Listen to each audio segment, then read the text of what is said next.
Hello, Hi, chat. Wait, can we hear Yojo? We can hear Yojo, I think. Chat, Yay, right? let's go.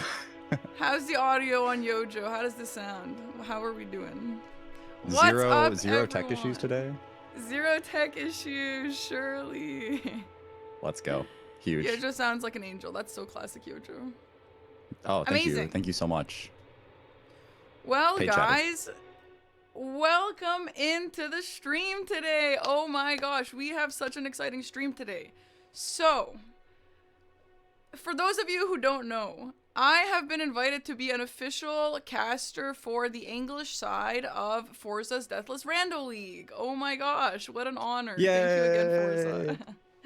And so that's what we're doing here. That's why it's on my channel. There's also going to be a French commentary if anyone is interested in French instead. There is an official French commentary as well. But me and Josh today, we are here for the English side. And yeah, Josh is my co-commentator today. Hi, Josh. Hi. Thank you for inviting me to commentate with you, Parky. I'm excited. Absolutely. Thank you for being And we're all here, Josh. We're all fancied up for the occasion, of course. Yeah. Of course we are. So let's talk a little bit about what you guys are going to see today. So first of all, let's look at this beautiful overlay that Forza made. Oh my gosh, this overlay, by the way, guys, is an automatic overlay that changes whenever anything happens. It is so good. So I don't know how Forza did this, but it's really good. So that's awesome. A lot of you guys on my channel aren't Deathless Rando League watchers typically because I didn't do the Deathless Rando League this time. But let me give you guys a little overview about what we're here for and what we're going to see today. So, Deathless Rando League is a league created by Forza, and from the name you can tell it's a Deathless Randomizer thing, where you try not to die, of course. It's crazy. So the game is randomized, the entire game is randomized, and the goal, like I said, is to not die. So the logistics of this is each player has 2 hours. And in those 2 hours, the goal is to defeat the most bosses you can, but ideally more bosses than your opponent. So as you guys can see on this overlay, we have the amount of deaths, we have the score, which is each boss death, and you have how much time is left, obviously. However, if somebody does die, the game isn't over. It doesn't, the match isn't over. But the way it works is, sorry, my throat. The way this is going to work is when a player dies, their score gets locked. So, for example, if Aggie here dies at 20 bosses, his score locks at 20. However, he's not going to stop playing because if his opponent, unlocked Destro, also dies at some point, then Aggie's score will get unlocked. So in that entire time, he wants to keep killing bosses because if both of the players have the same amount of bosses, the scores are unlocked. So basically, if you die, your only hope is for your opponent to also die. They don't know what the other guy is doing, so you just have to play and just hope that the other person's gonna die.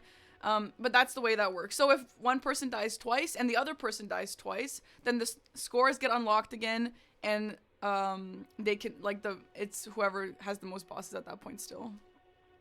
Have I missed anything important about those generals, Josh? Not for today. I mean, the only thing is it's a little different. If you've been keeping up with it for the last few weeks, you'll know that the format is a little different than how it was in qualifiers, where once you die, your run is just over. And so yeah, but both of these, Aggie and Destro have done their qualifier seeds. Destro's at number 27 and Aggie's at 22 for this match.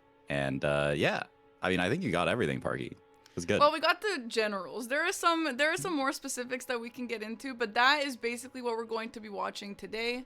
Yeah. No, Aggie cannot keep dying with no penalty. In order for Aggie's score to be unlocked, his opponent would have to have the same amount of deaths as him. Also, by the way, before we continue, I would just like to give a shout out to Elysia. Sorry, I thought it was Eliza. I so don't want to mess up your name, but she was so sweet to me in DM. She's helping me out. She is the French commentator for today's match. Lovely, lovely girl. And yeah, welcome in. Thank you so much. Good luck to you as well. But anyway, yeah, so that's going to be basically what we're going to be seeing today. And we can get into some specifics if anyone doesn't have any questions about any of that. Yeah. I mean, what? There's like there's the graces that are new. There's like I don't know what else is new this time around. So, all right. So here, let's start from the start. We have like 10 more minutes until this match starts. Let's go over this from the beginning. So, the players go in and we have all of our classes, right? The classes are going to be randomized like they usually are in any of the randomizers, and that's where the weapon choices are going to be the most important. That's the choices of the class is going to matter the most because you don't start with a weapon otherwise. That's the weapon that you're gonna have at the beginning. The keepsakes are randomized, so you can pick pick your favorite keepsake. And then when you get into the game, every player gets a care package, they've been calling it, with, I believe, 2 seals and 2 staves, and a bunch of other random items like armor and talismans and stuff like that. And they will be the same for both players. Yeah. There will be no weapons in the care package other than staves and seals. And the main idea with the staves and seals, to my knowledge, is because seals are so low to upgrade, those are mostly used for upgrading, like in terms of money and cost. And because there is auto upgrade in here, the best idea to do is upgrade one of your seals, and then you can drop one of your items or your weapons, and then that's going to be auto upgraded as well. In terms of the graces that Josh mentioned, there are 2 random graces that will be unlocked, other than the 2 main ones that are always unlocked, which is one in Limgrave and one in Liurnia. I don't have the exact ones, but it's always the same one, I believe. One in Limgrave, one in Liurnia, and then there's going to be 2 others anywhere in all of Elden Ring that are going to be unlocked. It could be in the DLC. It could be in Altus. It could be in Dragon Barrow. And there are some that players would prefer over others. Like, they don't really like DLC ones because DLC is so high scaled and it's really easy to die. So that's not really a favorite. They would really like an Altus one, for example, because you need Altus access anyway. Just stuff like that. So we will be seeing 2 randomized graces unlocked for them as well. Yeah, and the regions that they could show up in are Nokron, Ainsel River, Mount Gelmir, Volcano Manor, Lanedell, which is a interesting one. Forbidden Lands, Mountaintops, Far Missoula, Snowfield, or in the DLC, there's Skadu Altus or Jagged Peak, both of which are terrifying, actually. That does sound really terrifying. It seems like players mostly use DLC ones, mostly for any last-minute bosses you want to get or something like that, but it doesn't seem like the players typically like the DLC, just because there is just so much possibility for death there, and it's a little... Yeah, from what I understand, like, they start at 0 Skadu as well, and, you know, the fragments only drop off of bosses, so... It's rough. It's a little scary. The other important thing that I think I haven't mentioned is at the start, they do get money for 30 levels. That has to be only used for levels. You can't use that for purchasing things. It's used for levels. So we will be seeing players have that if you're curious where that stuff comes from. And I think we'll be seeing a lot of vigor. There's some really interesting strats with this. So neither me nor Josh have participated in this league, but we have participated in a lot of other stuff, and it is really interesting to see how strats vary. So for example, in the Deathless Rando League, one of the big metas is dual wielding and jump attacks. That's like the meta, because you want to, it's not that you want to no-hit a boss because no-hitting is slow, but you want to be able to do fast attacks like that while also surviving. And not like, it's not like a hitless thing, but you want to survive. So yeah, that's so like where you can vigor trade comes in. a lot better that way, and then also like, I mean, it just does a ton of stagger damage if you're using like a great axe or if you're using a great hammer, which I think are like probably the 2 best choices for power stancing. I don't know if I've seen too many like colossal power stance setups, but yeah, I don't know. I mean, you obviously have to find another weapon that works. The one other thing I think about classes is that there is a class that starts with 2 of the same weapon, Bandit. So it's possible that Bandit will start with 2 good weapons, which is, I think, the best case scenario. but it's also possible that Bandit will start with 2 silly weapons that you don't want to jump attack with. So there's some interesting choices that will have to be made. Also, I see that audio is requested to be turned up. What audio? Is it for Josh or for... I do have the stream's audio. There's a lot of audio channels There going are on a lot here. of audios. It's just what it's called, man. It's Yeah, I what we think do like really most of off. what I've seen, like people... Sorry, Parky, go ahead. No, sorry, go ahead. Oh, I think people like in general, you know, they want the starting class weapon to be good enough to last them through the entire, you know, match. But you know, occasionally people will pick up something better that they'll switch to, and those matches are really interesting. Yeah, I think it's fun to see what people prioritize over other weapons. Because you know, you'll also see a weapon with a status like rot, and that's interesting because, you know, you can just put raw on a boss and then do some other stuff within reason. So I don't know if the players will consider that slow. I guess it depends on the context and the circumstances. But I am hoping that we see some different pathings between the players. I think that'll be the most fun. Let me refresh this and see if Destro is live. We are too quiet. I can't up that, but you can up the stream volume and, there we go. And, I will have this lowered. There. Okay. So, let's real quick, while we still have some time, let's quickly discuss the players' current standings with respect to each other. Let me pull this up here real quick.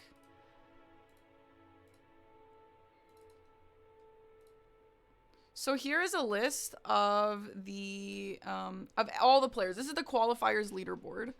So this is a double elimination situation. So there is a winner's bracket and a loser's bracket. We are currently in the loser's bracket. The top 16 are the ones in the winner's bracket.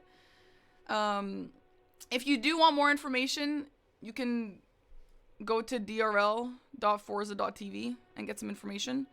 But here we are. This is our 2 players today. LilAggy at 22 and Unluck Destro at 27. So they will be against each other. And look how gorgeous, by the way, this website is. You just hover over one name and the other name comes up. It's so nice. It is really cool. It is, dude, all of the stuff that Forza has created for this is so high tech. I'm so impressed. It's very high tech. It's really good. Very impressive, Forza. Very, very impressive. Yeah. So this is their score. This is how many bosses they've killed through all of these matches that they've done for the qualifiers. They are, they're not super far apart, which is good. We'll see some close 5 matches. bosses apart. Yeah. And, if you compare each, like, in terms of consistency and stuff like that, it kind of seems like they're kind of the same in terms of consistency. They've both got a really low score. And they've both got, well, I don't know. Their qualifying scores are both about the same. But then Aggy's got a few lower ones that didn't count. Mm-hmm. Well, I would say they're about the same in terms of consistency all in all. Yeah, they're pretty even. Yeah, I mean, you know, Aggy had like the one that was 24, and then Destro has the one that's 51. So like in terms of the, you know, Destro got one that was a little higher than that, but yeah, they both died in the mid game. So yeah. Yeah, so what's fun about this, I think players that have about the similar level of consistency and all that, is that I like players who tend to play riskier. I think that's just fun to watch as a consumer of this media. And so that being said, we're going to see fast kills, I hope. Maybe a little risky kills that'll keep us on the edge of our seats. Between the both of them. What do you think? yeah, I'm really interested in seeing if they're gonna play safer because of the fact that it's like you know, they're in direct competition with somebody like live at the same time. You know, like having watched Aggy very recently, I don't remember which seed it was, but he has been playing really aggressively and really like risky. Yeah. I'm very curious if he's gonna continue to do that in this match today. I am also really curious if he's going to continue to do that because, yeah, he does have an aggressive playstyle, which is really good if it works out. Yeah, I mean, he had a seed where he got 85. Like, that's... Yeah, right. That's crazy. Yeah. Which seems like one of the higher ones in everyone in that seat, actually, if not. Yeah, it does. Literally the highest. Okay, the At highest least at that point in the bracket. Only after Hoosier, which is number 1 placed. Yeah. Okay, that's. I mean, I don't know. This is exciting. And by the way, for those of you who don't know how a double elim works, long story short, though we are in the lower bracket right now, they still do have the opportunity to win the entire thing. So basically, you really want to win this match. Like, if you lose this match, then you're out. But if you win this match and you keep winning, you do have the opportunity to win the entire thing, even though you are in the losers bracket. Yeah, I think they have to win like what, one more match overall than the people in the winners bracket to like be at the top. A little more. Actually, I mean, they have to like earn their way back into the top essentially. Yeah, they have to earn their way back. Yeah, Aggie explained it to me as like the winners have multiple lives and the loser bracket just has 1 life, basically. Yeah. That's a good way to put it. Yeah. Okay, well, let's get this off the screen if you guys have no more questions about that. And we are going to be starting in a few minutes here. Let me just refresh this just to make sure. All right, well, here we are. We are both on the starting character creation. I see a dual wielding colossal. We do have a dual wielding colossal, yeah. Which, I mean, okay, they're both gonna go pretty high stat requirements on that one. I did see someone say that stat requirements don't matter for this. I don't know. No stat okay. Yeah, no stat requirements. Oh, right. Of course. Yeah. Okay. I completely forgot about that. Yeah. Obviously. However, heavy roll is still a thing. Heavy roll is still a thing, and then also there's no stat requirements to use it, but the way that scaling works, at least in Elden Ring, is if you don't meet what normally would be the minimum stat requirements, you're still doing like really like bad damage. You're just not getting like the additional penalty. So it's like it's still better if you meet those minimum requirements anyways.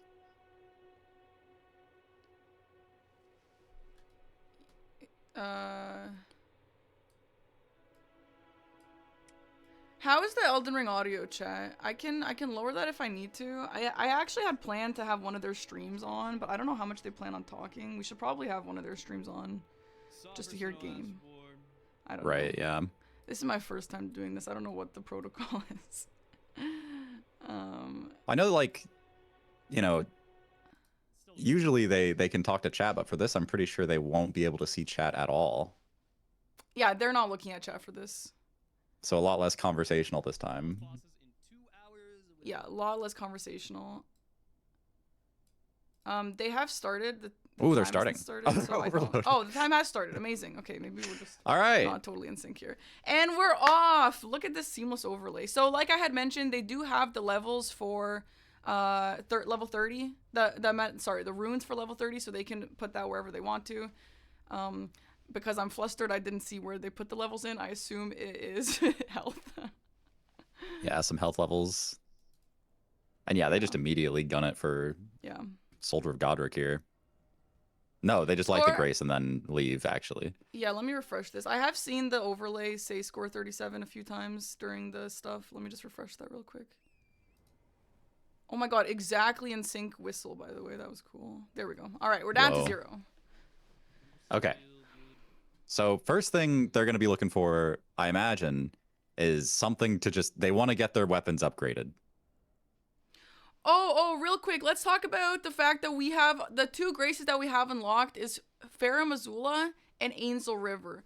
So the interesting thing about Farum Azula, I don't know if this is going to be a specific grace or what the case is, but the fun thing about having a grace in Farum Azula is Altus access is really important in this league, and obviously getting 2 of the medallion halves is a little bit of a nuisance. Also, Magma War Makar path is not one that you typically want to go for because... You know, it's really, really dangerous, not only because it's randomized enemies, but because of gravity. It's also really slow. And so if they do go to Farum, they actually can get Altus access by beating Malekith and then going to the Ashen Capital and going backwards. Oh, yeah. Which is crazy. That's interesting. but it is a option. So maybe we'll be seeing that. Okay. I'm not sure. So would that count as killing Draconic Tree Sentinel? Because Draconic Tree Sentinel disappears after you kill Malekith. I'm curious how that affects the boss counter. I am also curious, but I assume that it doesn't count. Well, it's interesting because I know that if they kill Morgott before killing Margit, it actually counts as 2 bosses because Really? Margit goes away. Yeah.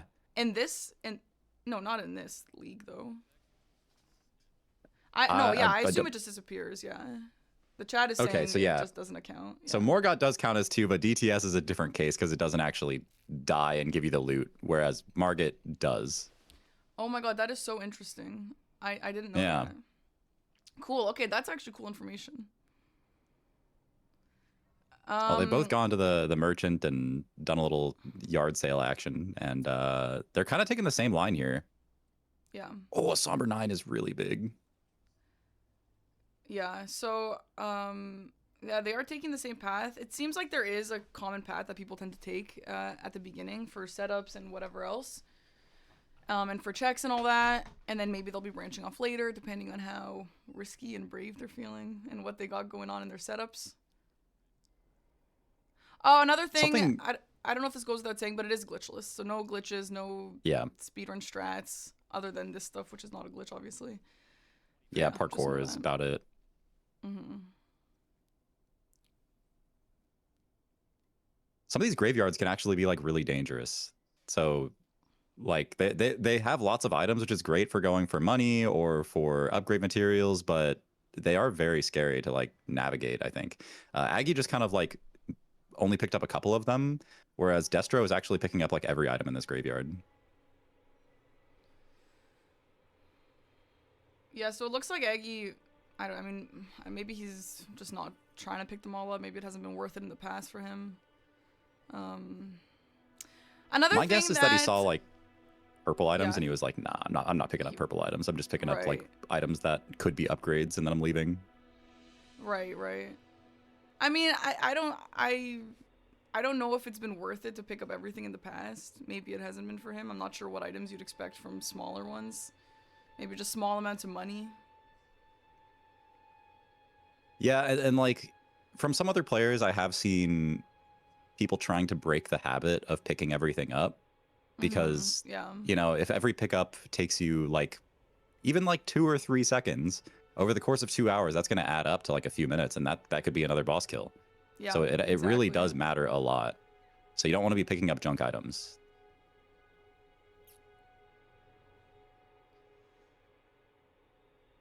Okay, wait, they're like deviating on their path now. They are deviating. So Destro looks like he's gone to the round table. His game is so dark, and I've seen the chat. It really mention is, yeah. Does he see the game like this? Maybe his monitor is really high, but this is dark, dude. I wonder if he has like a reshade thing going on. Oh, he's just buying a bunch of upgrades. Yeah, he's going to be upgrading. But Aggie is at the round And table. Aggie's doing the same, yeah. Now. Yeah, it looks like they got the same ideas.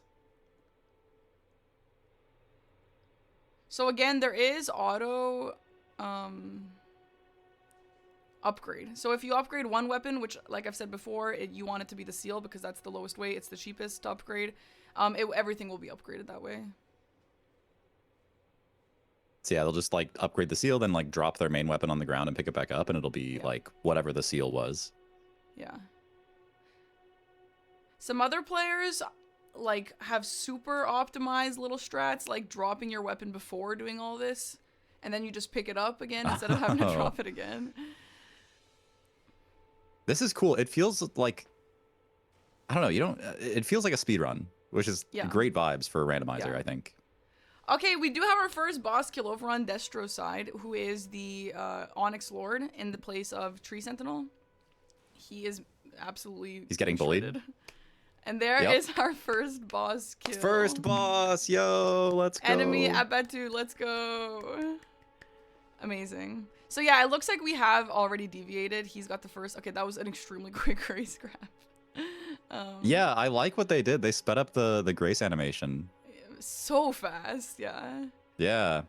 So now there's like no incentive to do like the pivot warp thing or like quitting out on graces or anything like that. They just made that so much like cleaner. Yeah. Another thing, I don't know if this goes without saying, but there's no quit outs allowed in this league. There usually never is for deathless things. However, you are allowed to Memory of Grace. You're allowed to Memory of Grace whenever you want, including during a boss fight. Memory of Grace is safe, no quit outs. Right, yeah, and like the main reason for that was just so that like if you're having a bad time in a boss or if you jump off a ledge, you can't just save yourself. Yeah. Like Memory of Grace, you know, you can kind of save yourself with that, but like if you're falling, you know, if you're gonna die to fall damage, like you don't want to be able to just quit out. Yeah. Also, with Memory of Grace, it comes with some sacrifices, so it kind of It does, yeah. Aggie's on the board now. Yeah. He just got his first kill as a tree sentinel. I'm not sure what boss that was replacing, but I know that the death birds here is a common one to start with. Also, yeah, it was a normal death bird replacement. By the way, night bosses spawn in the daytime during this, just to be clear on that. That's another nice little quality of life thing where it's like you don't have to rest every time you want to spawn a boss. It's such a slog. It's a good quality. It really is, yeah.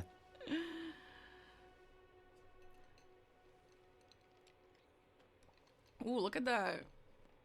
Nice skip up that wall. Wow. Wow. Wow. Okay, Aggie got some more money, so I think he's coming back to round table for some. I wonder if he's just gonna get more upgrades. Yeah.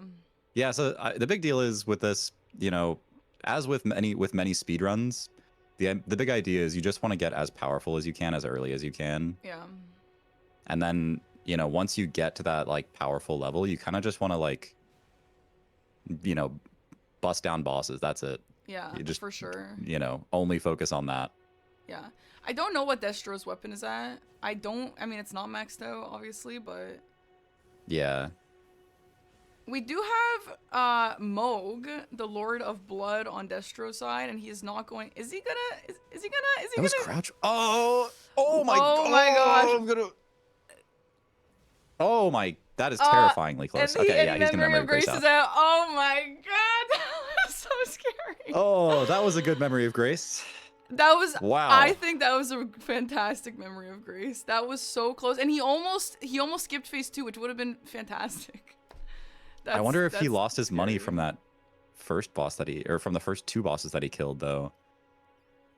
Because something Aggie did was like he got his 1 boss and he immediately went back to like upgrade more. Whereas Destro here is going into his 3rd boss fight. I think he just lost the money from the first 2 fights. Is he gonna? I mean, can you pick up the money again, or do you just lose it? No, it's gone. Oh, it's gone forever. Yeah, so that might set him back a little bit on, you know, getting more powerful. But he's not dead, and that's the most important part. Absolutely. In the Deathless Randomizer League, absolutely. Aggie is at max weapon, which is amazing. That's really good for him, yeah. Yeah. A little Magma War Makar action here. Yeah, the damage is really good. Yeah, the damage is fantastic. These crouch pokes are crazy. Yeah. Damn, okay, yeah. So, yeah, he immediately kills him, immediately Memory of Grace is out. Yeah, he's not caring about the money anymore. Oh, he actually he warped out fast enough to keep the money. That's a crazy strat. I didn't know about that. I think he actually did like a normal warp before the Memory of Grace animation finished. Maybe. Yeah, there goes Onyx Lord. There goes Onyx Lord. That was so fast. Amazing. So yeah, like Destro's fight. Oh my god, Destro is... Okay, never mind, he's fine. They're both playing... Or like, Destro's playing a little scary. I know. He's fine, but it's a little scary for us. Oh my god. Okay, working on his physic here as well. Yeah, I saw an. He's gonna go for the... which is important. Dane. Dane can be scary. NPCs in general are just a little scary. Okay, he doesn't do any damage. Oh my god, he's bullied in the corner. Oh no! Wait a second. Oh my gosh, yeah, get out of there. Oh, get out. When Dane gets going on you, it is Dane gets going. Oh my on you. god. It's a little scary. There we go. Good work, dude. And Aggie got another boss down in the meantime as well. Yeah, they're steamrolling here a little bit. Yeah. So just now that we've gotten into the game and people have been coming in who don't know this that well, just a reminder, if one person does die, the game is not over. However, if one person dies, their score, which you can see on this overlay, their scores get locked at what they're currently at. The only way to unlock your score again is if your opponent has the same amount of deaths as you. So if one person dies at 20, their score for the match is 20, unless their opponent dies as well. Then their score gets unlocked to whatever their current boss count is at. So that's why if you do die, you want to keep playing as though you're in it to win it, you know? Let's see how this Moog fight is going to go for Aggie. I wonder if he's going to I know, he should be able to get it. Yeah. Ooh, he did get interrupted with the bleed there, though. His health is awfully low. No, it's... I wonder if he's in a Memory of Grace as well. He's low on flasks. Oh my... In theory, this is fine, especially if he gets a stagger. Yeah. I think that poise is going to reset, though, while he's stalling. Oh, I'm terrified. Yeah, it's crazy how, like, Moog is scary anywhere because of the fact that he does, like, percent HP damage. All right, nice Moog fight. Okay. That was actually really good. I forgot these players actually are really good at this game. Overlay needs to be changed, can't see score. I don't know if that's true, but it should be right there.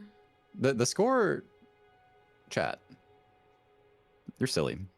It's literally right next to me and Parky. Josh, can you point to the score on your side?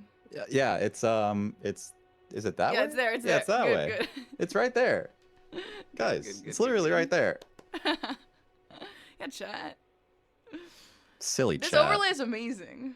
It is really good, Forsa yeah. did crazy. He is so, like, it's seamless, dude. Making this easy for me. Forsa must secretly be a software engineer or something. Oh, they're talking about those scores. Those scores don't matter. Don't look at those scores. Yeah, It's the same information. they're the as right same. here. Yeah.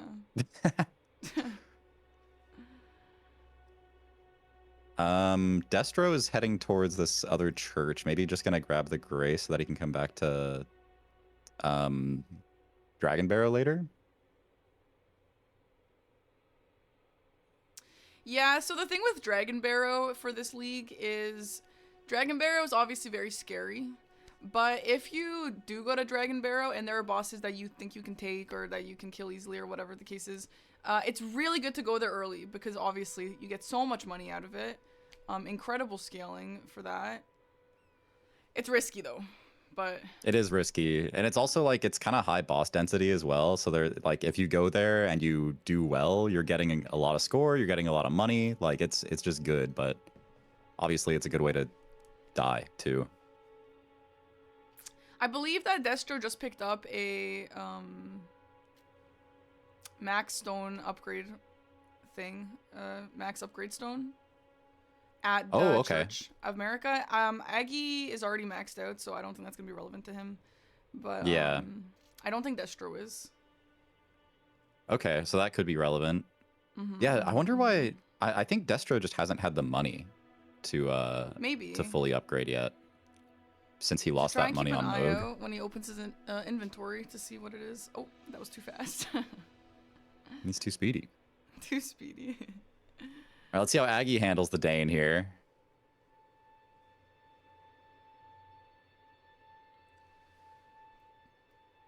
Surely he'll just bully him. Surely. I mean, yeah.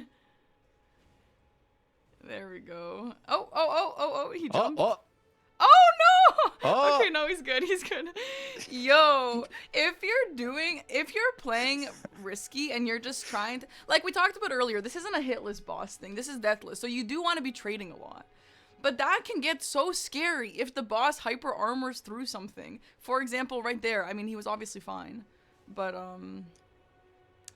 There's also just like a shocking number of attacks that will just one-shot you. Yeah, yeah.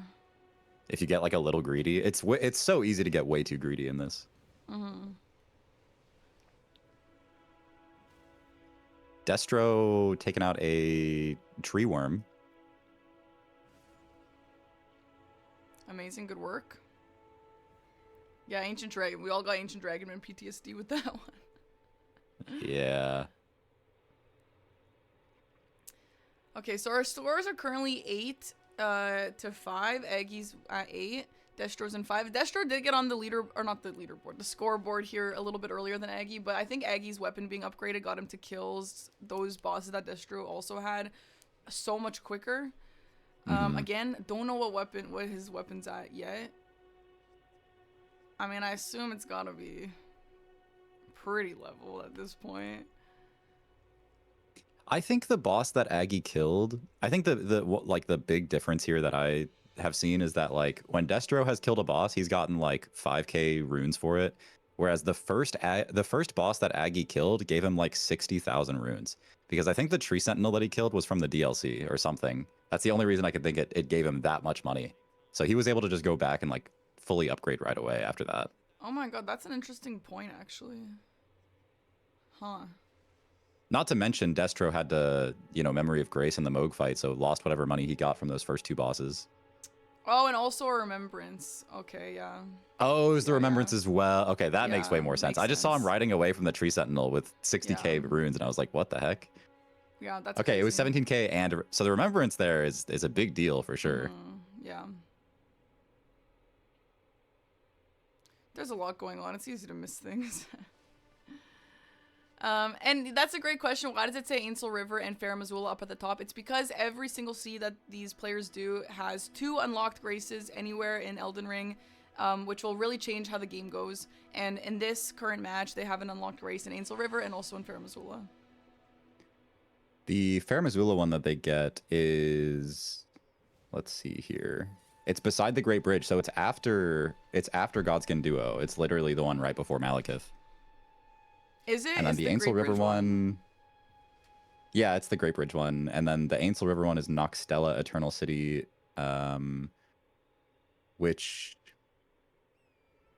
I'm trying to think of the closest boss to that one. Probably would be Dragonkin Soldier, maybe, unless they want to go forward into Lake of Rot.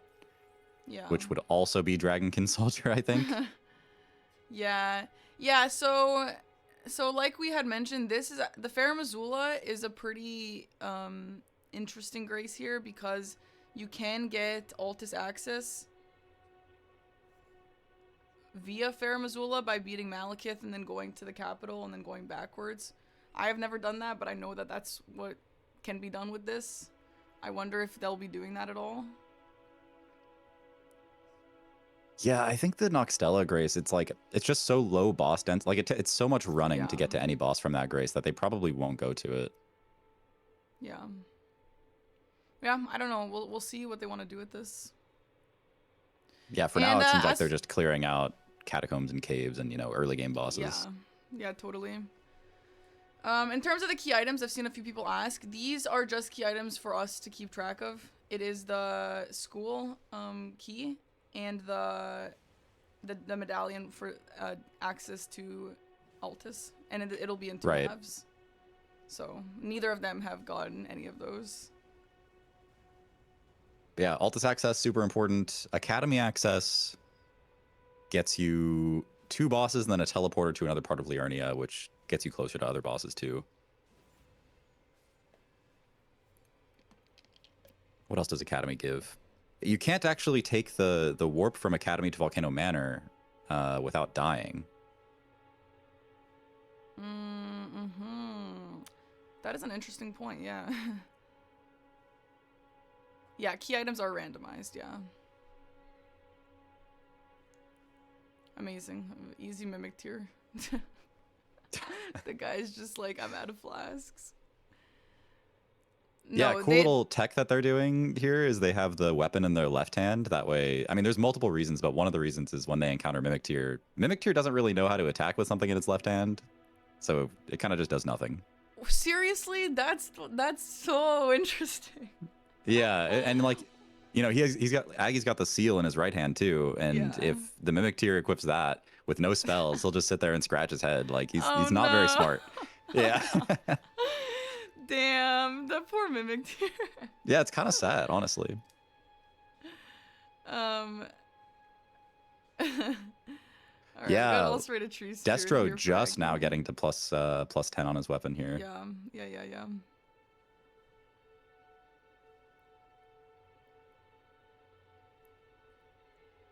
So Aggie has had a much stronger early game, but it doesn't necessarily mean much because, you know, Aggie at any point, you know, faces a bad boss. Like there could be a death on the board at some point, and then Yeah. things get really interesting. Yeah, we have talked about playstyles, right? And an aggressive and risky playstyle is really awesome if it works out. If you get lucky and if you're Bail. feeling on top of your game. We do have a Bail on the bridge here. Aggie will be fighting And he is him. fighting it. All right. I assume the the damage that Bail gives out will probably be very low, and Aggie's obviously just shredding him. He's getting grabbed by a bat. He's getting light. Oh my god. Aggie's getting third partied. Oh my god. Nice dodges there.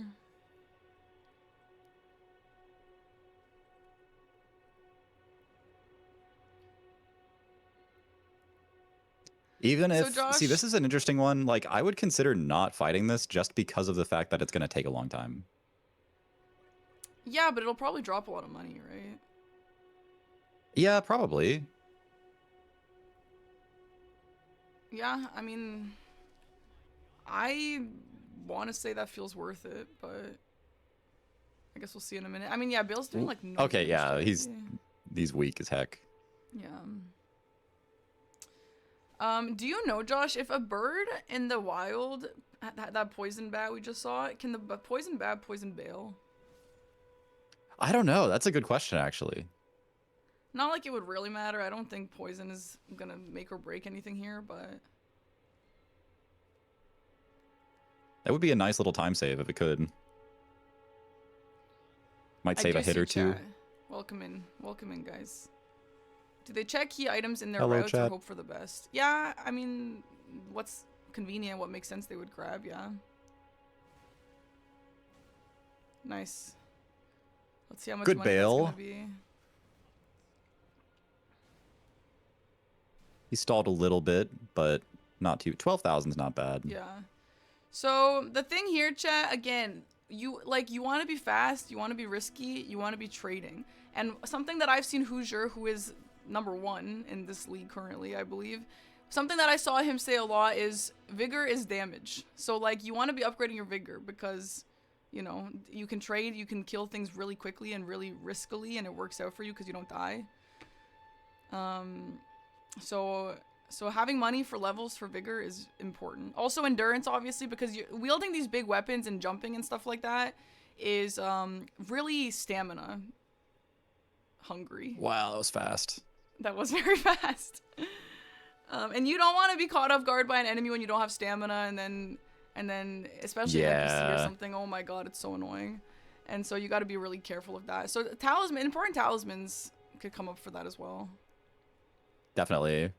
Yeah. Destro's kind of taken the same path here, just kind of like on Aggie's heels with this Limgrave path. He, you know, also went down and did the Mimic Tier in the cave, and then is now taking out the Tree Spirit, going up towards Bale as well. I wonder if he's gonna skip Bale. Like, surely he fights. I think he would fight Bill. Let's see though. No, the players do not see each other. So if Aggie dies, Destro doesn't know that Aggie's dead. So he's gonna keep playing as he normally would. I think Destro's skipping Bale. We are which skipping Bale here. I think a lot of players would do that. Yeah, honestly, it was kind of slow. He's just so tanky Yeah. compared to like the Stone Digger troll, which dies in 4 hits. Yeah.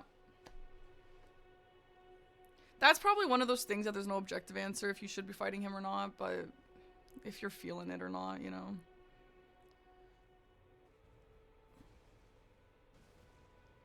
And then it also kind of depends on your confidence level on the boss too. Right, exactly. Nice kill.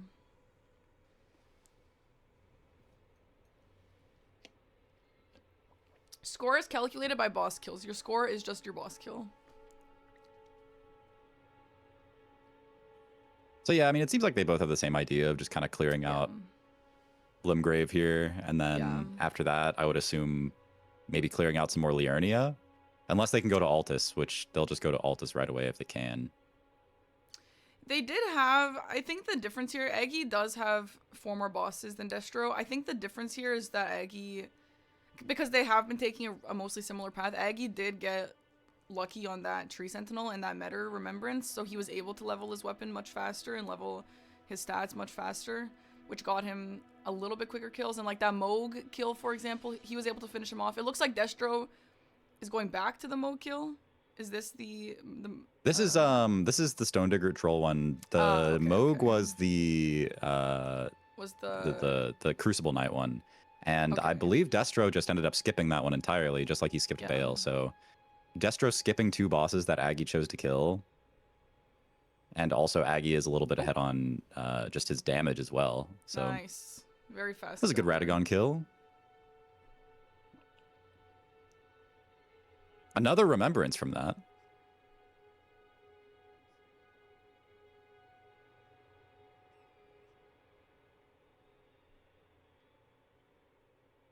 Another thing that's Destro is just taking the same line. I'm sorry, Josh. No, yeah, you go ahead. Another quality of life feature, I don't know if it'll be relevant here, but I believe that if you get a great rune, it gets auto-equipped as well. So that's a really nice little thing. That's nice. Yeah. That's very nice. That's like stuff that you would want to do anyways, but just kind of like takes time. It just eats time for no reason, essentially. Right. We do have Destro going on basically the exact same path as LilAggy, right? Yeah. Like it looks like there is kind of a meta path that is to be taken here. I am curious once they are done with all these, with the basic path here. I'd like to see what they plan on doing. I wonder if they will be going to Fair Missoula and trying to do that Altus going backwards strat. Yeah, that would be cool to see. I could also see them going. So. Yeah, they may also choose to go to just Dragon Barrow, because there are a bunch of bosses over there too. But yeah, I mean, I think Altus is the meta. Yeah, I think that's pretty crucial. I guess, I mean, I don't think either of them have been to Dragon Barrow or checked there. Like, maybe the bosses there will be easier than they think. I mean, they'll still be tanky and all that, but maybe they will be bosses that they're comfortable with, and that'll be good. All right, Radagon down on... Just get the equipable version at the same time. Oh, okay. Okay, I got you. If they have equal bosses killed and equal deaths, it goes to, I believe it goes to who killed the most recent boss the fastest. And if they killed the most recent boss the fastest, or not the fastest, if they killed it at the exact same millisecond, then it goes to the next most recent boss killed. So if they both killed 80, whoever killed the 80th boss the fastest will get the point, and then the 79th, and so on. But what happens if they killed every single boss at the exact same time? Well, maybe they should buy a lottery ticket, Josh. Yeah, maybe they should, honestly. So rare. LilAggy on Onze. Onze is so scary. I've seen Onze end like quite a few of these DRL runs. Yeah, Onze can be terrifying.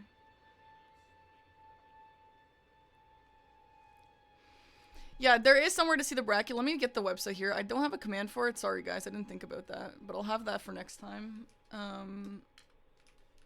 Let me get the website here if you want to be watching stuff.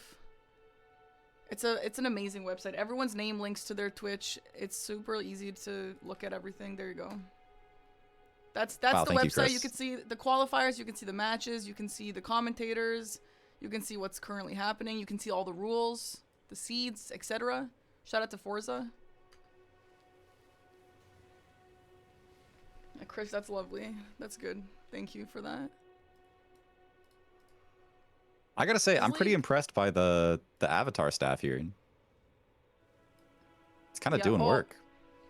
I was looking at this website. I thought you were talking about the staff, like the workers. I'm like, oh yeah, that's what yes. Like, I'm impressed by the workers too. But yeah, no, this has been great. Yeah, I mean the colossal weapon is always so fun and so strong. I would have liked to see this dual wield jump meta that I've been hearing I so much know. about. It just seems like fun, and I personally, even though I didn't play Deathless Rando League, and I know this is not the meta for everything, but I actually think that's like the most fun form of build. I love would playing agree. with jump big weapon attacks, yeah. Especially if you get talismans that will encourage that build. Oh my gosh, I bet it's just crazy. Yeah. I wonder if they're not doing it because it's bad or if they're not doing it because of the carry capacity. It might just be too heavy.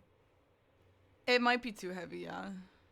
Maybe once they get some more weight on them, or like the stats for it. Yeah, the endurance. Oh my god, it would eat up the whole endurance bar, yeah. Right, no Onze incidents, thankfully. Yeah. I was worried we might see like an early death just because of, you know, nerves or whatever, but Yeah. it seems like both players are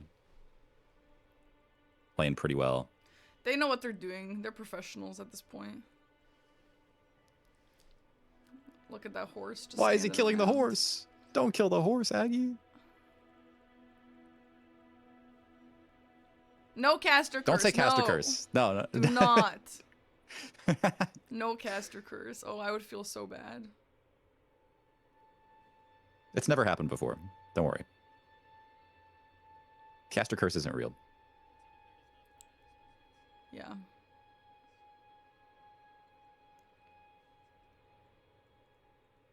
I would imagine after Aggie kills this avatar, I don't see him going to Castle Morn. That feels like it would be way too slow. Yeah.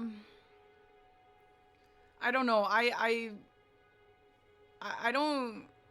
I mean, it looks like he knows a path already. He might go for the Knight's Cav on the way there, but Yeah, I agree with you. I think Castle Morn is just way too slow. I don't think that the one boss there is going to be worth it at all. oh, there's also the cave here. That's right. The tunnel that normally has the Misbegotten. Correct, Booby Born. The key item silhouettes are for Dectus Medallion halves and the Academy key, and they have picked up none of those.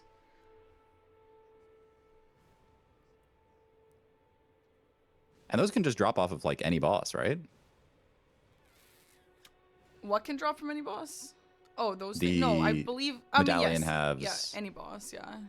Okay. Bear. I wonder if they have a boss that they're both like most scared of. That the boss that you don't want to see. I think Millennia, not only because it's Millennia, but because Millennia actually has 2 phases in one. She doesn't get separated Right. like a lot of them do, which is obviously slow and long. I mean, like I think Moog is a scary one, but maybe I'm biased, but I think that Wormface might be the scariest boss to see. Worm face. X-Ikes is another Yeah. actually good shout for that. Yeah. True, yeah. I've seen so many runs die because they just get instant procced by Wormface. Oh yeah. Oh, or Deathblight Dancing Lion, that too, yeah. Oh But that's my probably gosh. even worse. I actually feel like there's a world where if they saw Deathblade Dancing Lion, they would just mog out immediately. That's terrifying. Yeah, totally. I think that would be a very like valid play for sure. Aggie's pretty consistently widening the gap here. Yeah. But Destro is still right behind him on the similar pathing, so He is, yeah. But it just, music has I mean, stopped. it shows, I think Aggie's risky playstyle is paying off for him right now. Yeah, absolutely.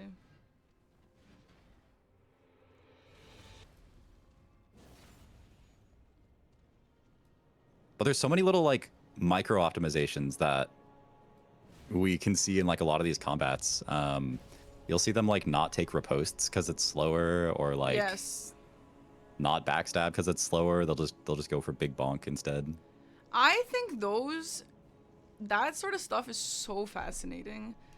Like, when you need to be fast and you're not taking a riposte, even though riposte is very safe and consistent. Yeah, like right here. Yeah. I love seeing different types of strats for the occasions, you know? And it's stuff like that, and it saves maybe 2 seconds, and it just adds up over the course of the entire round, you know? Yeah.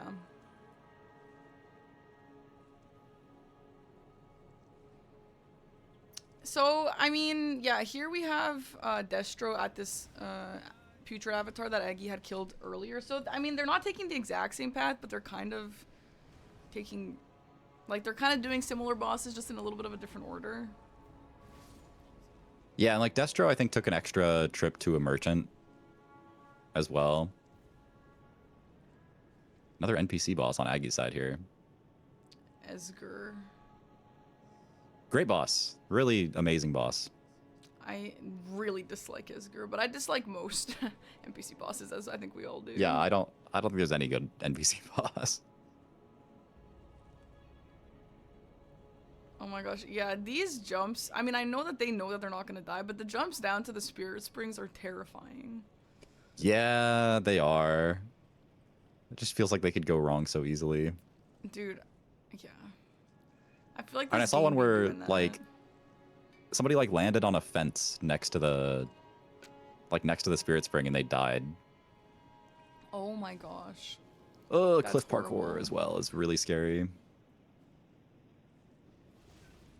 Destro landed on this bear. The bear's not doing much damage, but oh my god, those rune bears can really just be bad.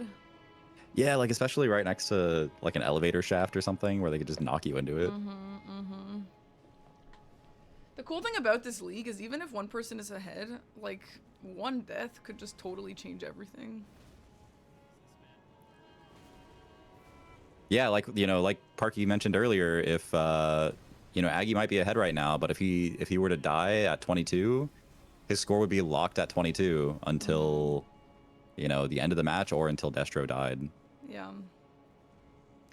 That was almost scary there. Ooh, for this that is a avatar, scary. But no one's doing like damage to them though. Like they're just I feel they're Yeah. tanky compared to the enemies. I think Aggie, yeah, so Destro did this one earlier. Yeah. So this is one where Aggie's actually like doubling back to do something that Destro had already done. Right. If there is a death to the bosses they defeat, while locked count for after they get unlocked. Yes. So if you die, you want to keep playing as though you didn't die because you don't know if your opponent has died, you know? So Because yeah, if they both die once, it's just whoever has the highest score wins. Exactly, exactly. So you just want to keep playing as though you had never died. And just hope I mean, yeah, you have to hope your opponent's also dying. It's a pretty scary little thing. It's a little bit anxiety. Their flasks. Okay, so Destro's got a stronger flask than Aggie. Aggie's flask is healing for very little amount of Yeah, it's not health great. there. It's very bad. This is such like a little thing that Aggie just did, but he waited. He was like pretty low on HP, and he waited to heal until after he got on Torrent because it would save more time. And like, that's something that looks so scary and so risky, but Oh, it's terrifying. it saves maybe like a second. And he's like doing all these like little optimizations. Yeah, I hate being at low health. I think it's terrifying. What if someone just snipes you from far away? But, you know, maybe that's just anxiety speaking. I think it's so hard to play safe and fast. Like I've done a couple of like Deathless Randomizer challenges, but I've never done it while also trying to like optimize for speed, and I can't, like, it's got to be so stressful. Yeah. I feel like it's so different. Okay, Destro got a really fast Esker there.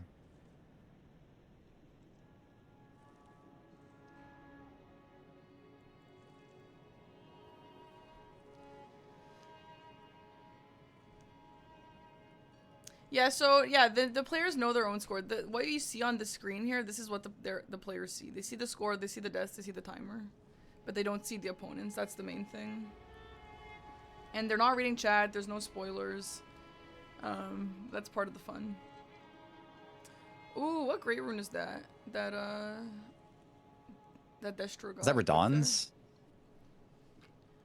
Admittedly, I do not know which one is which. You know It's what? Hold on, Radon's. hold. I'm going into my mind palace. Ooh. Thinking so hard. Thinking. Hang on, yeah, I'm trying to remember. Oh, I have it on good authority that it is not Radon's great rune. It is it's Morgoth's great rune actually. Which, in case you guys were wondering, Morgoth's great rune increases your health by 25%. Ooh, good. That's a good one. That's really good. That's nice.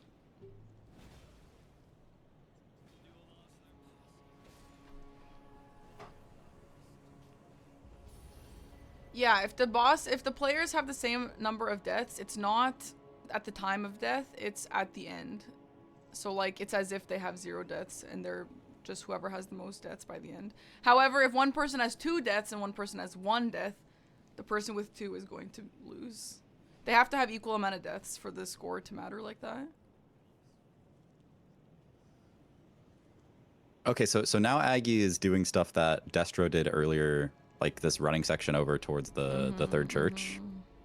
So that might actually account for like part of the reason why Aggie looked farther ahead. Yeah, because Aggie's only 4 ahead now, and he was, you know, 6 ahead before.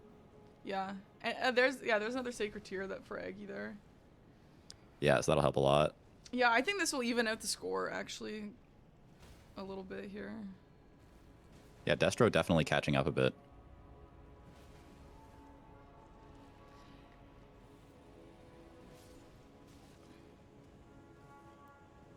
Aggie's it's really going to nice they don't have Dragon to go. Oh, okay. Yeah, I'm happy that seems to good. see this. I think this is it sounds like this is a very good play if you're feeling confident. And I mean, It's they kind of look scary. like It they kind of depends on the got good builds bosses. going. That's a good boss. Yeah, easy. You know what though? This boss, like I don't really know how tanky she's gonna be here. But She's pretty sometimes tanky. these bosses, when they actually do damage, like when they actually fight, they can get a little scary because nobody knows their movesets. I mean, you know, you kind of know their movesets, but sometimes they pull something out because you don't typically learn their fights very well. And it's just Yeah, you can't brute force the fights nearly as easily when they're this high scaled. Yeah, exactly. But Aggie's just not going to get hit, and we're not going to see how much damage that Maggie does. Yep. Amazing. This is a great boss to have here, though. Much better than someone super tanky. And Destro went to Liurnia here. I don't know if Aggie... I don't think Aggie did this cave. I don't remember seeing Aggie do this cave, no.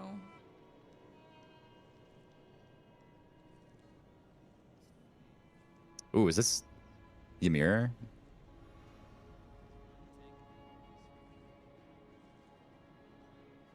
Finger guy? Yep, Yeah. it's the finger guy. Oh my god. That he's shot cornered. doing almost half. He does a lot of damage. Oh my god. That is so terrifying. I mean, it is a DLC boss. Oh my god, I'm scared. Okay. Woo! Good thing I didn't overreact. Oh, and that's a Dectus half medallion.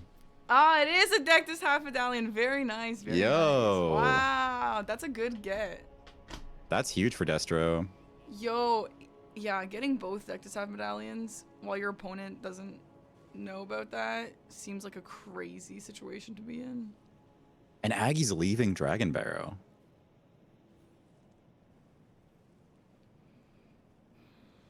I think the bosses he saw just weren't to his liking, and so he bailed. I was watching Destro. Was it Valiant Gargs? A chatter mentioned that it was Valiant Gargs. Yeah, on the Knight's Cap bridge. I didn't see what was on the other bridge though. Ghost Flame Dragon? and Yeah, Valiant okay, that's fair. Gargs. Yeah, it is fair.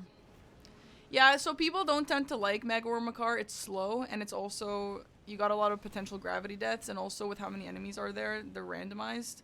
If you've ever done a randomized precipice, oh my gosh, it could be the worst thing ever unless you're quitting out.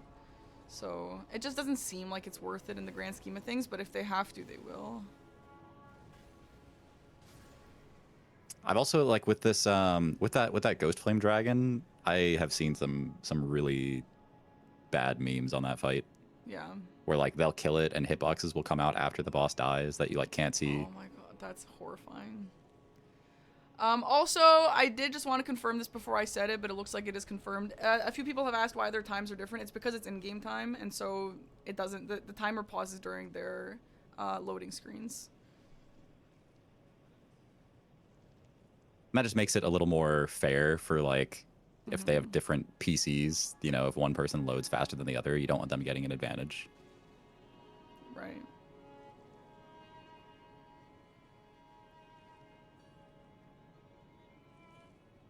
Yeah, I mean, my God. that is That's true. just- Aggie does have Strike and Holy. So, like, the Ghost Flame Dragon might have been a good play, but I wonder not if worth the risk. just like fighting a dragon like that on a bridge, maybe there's chances of like getting knocked off, especially when they have like a big AoE and it's just not worth the risk, maybe. yeah, and I'm like with not that sure. scaling too, Yeah. there's just so much that can go wrong. I feel like gravity is probably so scary on bridges just because gravity doesn't care what level you are. Gravity doesn't care how good you are. Consort Ooh, we Radon got spotted. Consort Radon here on Destro's side. Is this in... This is Liurnia. This is Liurnia? Where is this? Oh, this is on the side. This is the Nice Cav? Is that what this is? I think this is the Nice It's Cav. really dark. It's hard to tell because it's so dark. I am curious about why is this preferred to play so dark? I wonder if there is some sort of stuff that this is helpful for. Cinematic. I mean, it is cinematic. It looks nice. It looks like Destro is pretty good and comfortable at this fight, but obviously Consort Radon can always pull something. Thankfully, it's, you know, only the phase 1. Definitely Yeah. a lot comfier. Man, the It's a screen is long dark fight, 'cause though. It's nighttime in France right now. That is such a good point. True. Thank you.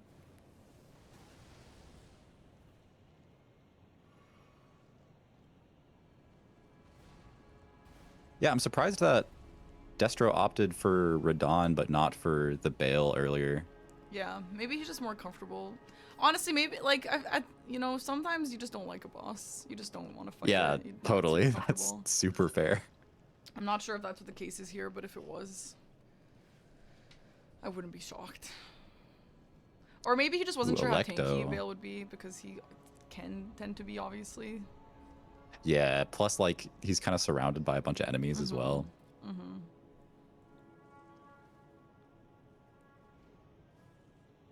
Really good Electo fight from Aggie. Yeah. I am curious if we're gonna end up seeing the Invisible Assassin. I kinda hope so. The Invis Assassin can really just ruin your day. It's honestly so funny to see every time. It's scary, obviously, but Yeah. oh, a duo fight on Destro's side. Okay, the second boss just did nothing. Sick. Yo, Elden Ring with these like duo nerfs. I don't know if that's what the situation is here, but when they nerf the way duos work and trios, to just be so mindless when you're fighting the other guy is crazy. It's great. I love it. For the Crystallians, oh my gosh. Yeah, they just stand there. They're just vibing. They just vibe. They just watch. They're managing.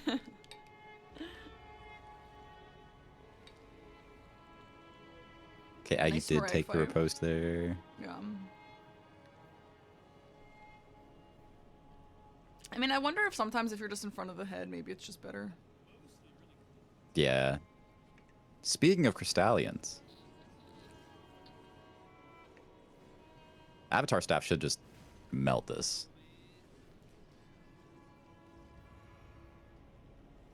Weapon name Noah's Avatar Staff? Is there a full name of it? I think it's like Staff of the Avatar. Staff of the Avatar, okay. Oh my gosh, Aggie. Oh my Oh, gosh. Aggie's getting peppered by this sorcerer. The DLC sorcerers are crazy. Yo, I hate those guys. This is what I was saying. Yeah. I cannot stand to have my health low, and just in case something like this happens.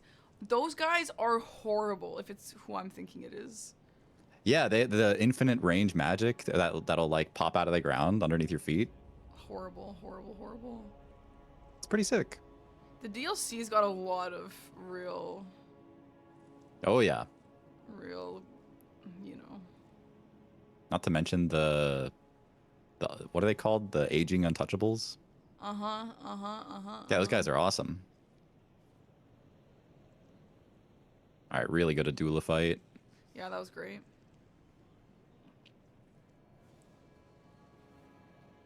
But like now we've seen that there's that magic enemy there. I'm kind of curious if Destro will run through there as well, and if he does, like that could definitely get scary for him.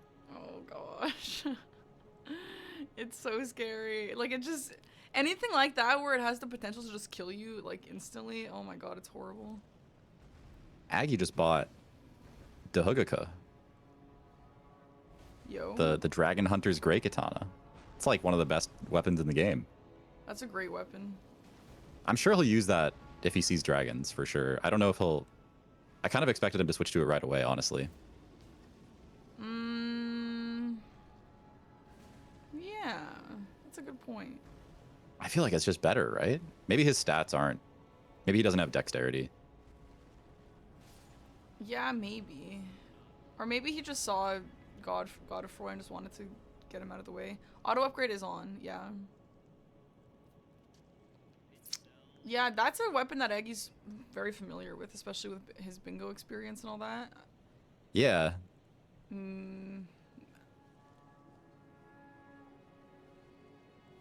What are the odds he just didn't notice? Oh my gosh, this bell-bearing hunters.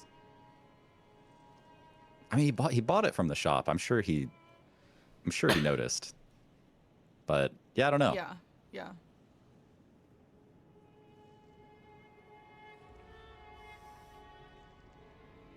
Destro, which it's in French, so I don't know which. Oh, I think this is the Balls Everjail.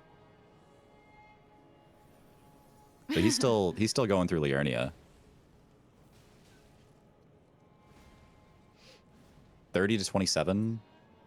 It's pretty close. It's pretty close. It's pretty close, and also it's just getting, like, the gap is getting smaller, I think. There's still over an hour left.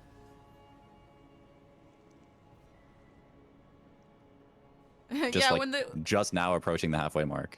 in that relay race where Eggy got the katana and didn't use it, and everyone thought he just didn't see it. Maybe he just prefers to not use it and just bought it just in case he changed his mind. Yeah, maybe. Oh, I hate this torrent parkour. I absolutely It's honestly terrifying. I can't imagine doing that so confidently. Yeah.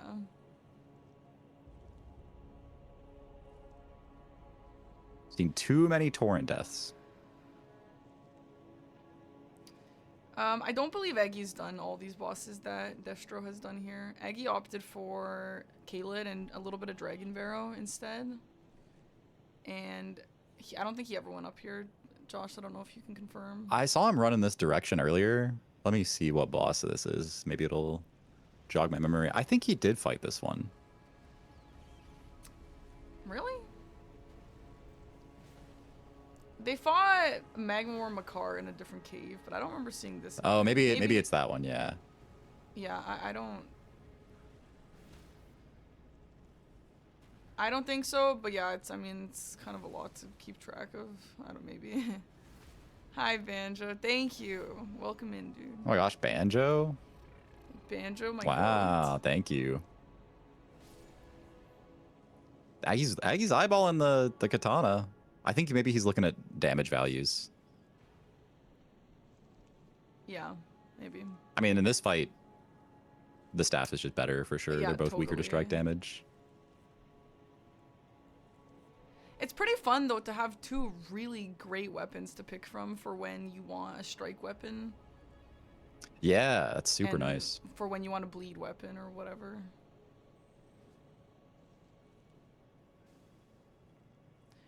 I obviously don't have a lot of experience with the variety of seeds for this, but this kind of seems like a good seed. Yeah, I mean, it seems all right. Like the Yeah. scariest stuff was like the Moog in the early game, Yeah. which like could have been scary. I mean, it's obviously very scary for Destro. But other than that, like there haven't been too many close calls. Yeah. I imagine once how like it's 1 hour, we're halfway through almost. I imagine once all these easy boss options are out of the way, it'll just get scarier and riskier and choices will be a little harder. Oh my god, the grab attack at the very end there. Yeah, where do you think they're going next, Barky? Yeah, I have no idea, Josh. That's a great question. I honestly like, have no idea. Potentially more Liurnia. I mean, Oh my god, if, look at that bike damage. Oh my god. Bike oh my couldn't even god. move. Rip Bozo. Do you have any opinions? I mean, Destro has a deck to Saf, so that's, you know, it's helpful. Could be good. Yeah. Could be the move. But I mean, there's also, you know, Farm Azula, which Yeah. I mean, that's really scary because Malekith is 2 bosses. Yeah. And it is very late. That's a big time sink, and they have to run quite a ways to get to Altus Plateau from like Ashen Capital as well. Might not be worth it, honestly. Yeah. I don't know. I don't know if they're going to choose to do that. I don't think Aggie has ever done that. I don't know if Destro has done that, where you fight Malekith and then you get Altus access. I know others use that strat occasionally, but it does seem a bit spooky. Aggie parkour is scary. Yeah, Okay. I know. It's so scary. Jory. Oh my god. My gosh. I don't know if we hate Jory in the Deathless Rando League. I want to say yes. I feel like how can you not? And the damage is, I mean, the damage is good, but it's not like, It is good, yeah. It's not like you don't have a fight at all. And when Jory gets out of hand, oh my gosh, does he get out of hand? Aggie's power stancing? Yeah, he is power stancing. Look at those two. Holy. Those are some big boy weapons, dude.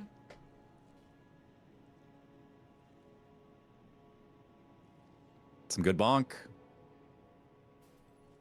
So yeah, Aggie's doing like the early Kaled stuff now, which I think is a really good play. He'll probably go to like the, what are they called? The Pumpkinhead duo, like dungeon after this, I would imagine. Yeah. Yeah, so it looks like Aggie did get the equip load tier, which is allowing him to do this, which is that's really nice. This is awesome. I mean, this is what they want, right? The duo. And you know what? Maybe that's why. Yeah. I mean, maybe not that's why, but it looks like that's another reason why Aggie will especially not want to switch over to that katana, because why would he when you got this situation going on?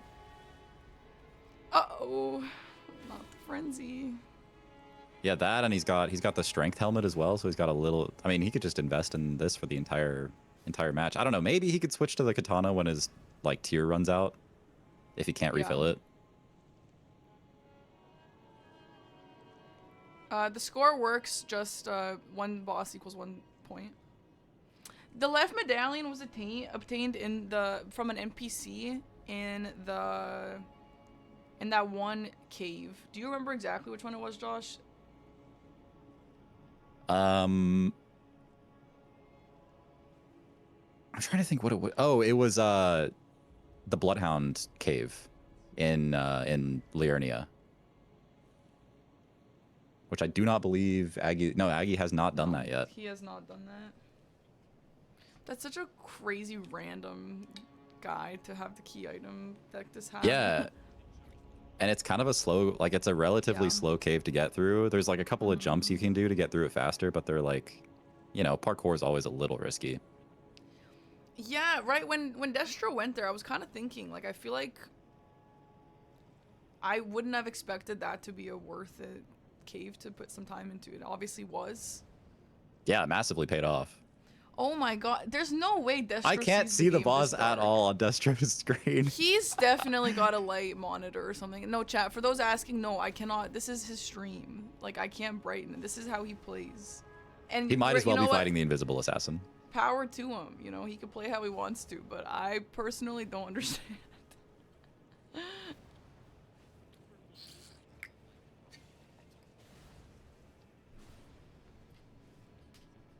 Yeah, here's the pumpkin head duo, which is Sanisax. Oh, Sanisax. Gross. Is Eggy gonna sweat? I mean, Eggy's damage isn't the worst, but it's also not amazing. He's not swapping. Yeah, interesting. This is probably still better. Yeah. To be honest.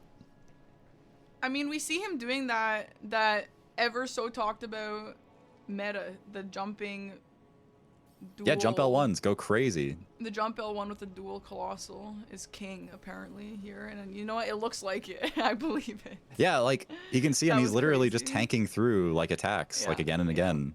Insane. That is very, very strong. Yeah, I mean, vigor really is damage. I think, you know. Vigor is damage. Smaragd is giving Destro a little bit of trouble here with just like stalling with fire attacks. Those dragons, man. I do not like annoying. dragons. But you don't. No, not in Like this game at real least. life, just in Elden Ring. Yeah, I don't like real dragons, Parky. You know all the real dragons that really exist? Yeah, I don't like them. Well, Josh, that's not what I meant. Oh, okay, my bad. Well, do you like the idea of dragons, or do you just dislike dragons Yeah. to play against? I think they're all right. Yeah, they're cool. I don't like these dragons in Elden Ring. Yeah, I mean, the thing with, like, fighting a dragon in Elden Ring when you are trying to be fast and they start stalling, oh my god, Yep. it's so annoying. And then you have to get on your horse and drive away, and then, oh my god, it's such a nuisance. Oh my god. This Tibia Mariner is gonna be gone in 5 seconds. Yep. The poor guy. Nice That's little- like, I'm pretty sure that's Dragon Barrow scaling too. Yeah. Actually, this jail might not be. I don't know. Either way, Tibia Mariners are never incredibly tanky, right? Yeah. Okay, here we go. Destro is power stancing now as well. Nice, nice.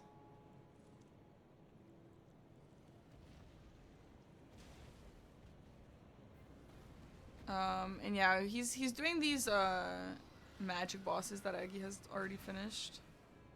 Now. Oh, you know what? This is where that sorcerer was, I believe. That we were like, is the sorcerer gonna kill? Oh, Destro? yeah. But the sorcerer wasn't even relevant here.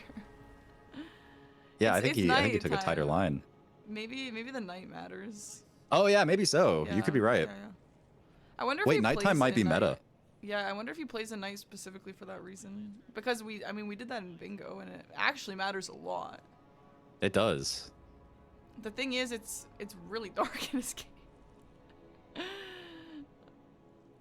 Destro not even buying the Yeah. katana.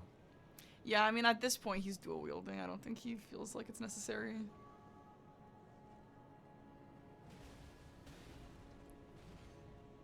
Yeah, I think the big problem is like normally investing in a power stance build, you know, in like regular Elden Ring, it just takes so many resources, like upgrade materials or money or levels or whatever.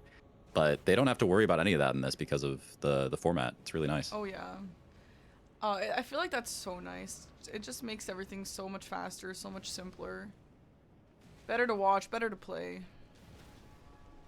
And I think we see like a greater variety of builds as well as a result.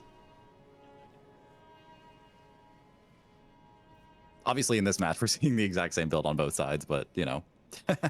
Oh, You know the what? academy This is a key. good point. Oh, nice, Aggie. But this is a good point about the raptor feathers. If I remember correctly, the raptor feathers give you a bonus for jump attacks, right? Yeah, so this is Yeah. the DLC version of like the bird armor. Is this one Yeah. also a jump attack buff as well? It is a jump attack buff. I know because that's what my build was when I played. Ah, And, okay, okay. There are still talismans and stuff you can get to buff even stronger, but yeah, this might actually give him a little bit of extra edge against Aggie's build. Yeah, definitely. And if we see like a claw talisman or something too, then I mean that's the dream, right? They do be saying that, Josh. Oh, yeah, that's he does have He gets a 10% damage bonus, and then that's like multiplicative with any other damage bonuses he gets. Destro going back for revenge on Moog. I respect that's a good idea. Love to see it. Probably not even going to see a phase transition on this. Yeah.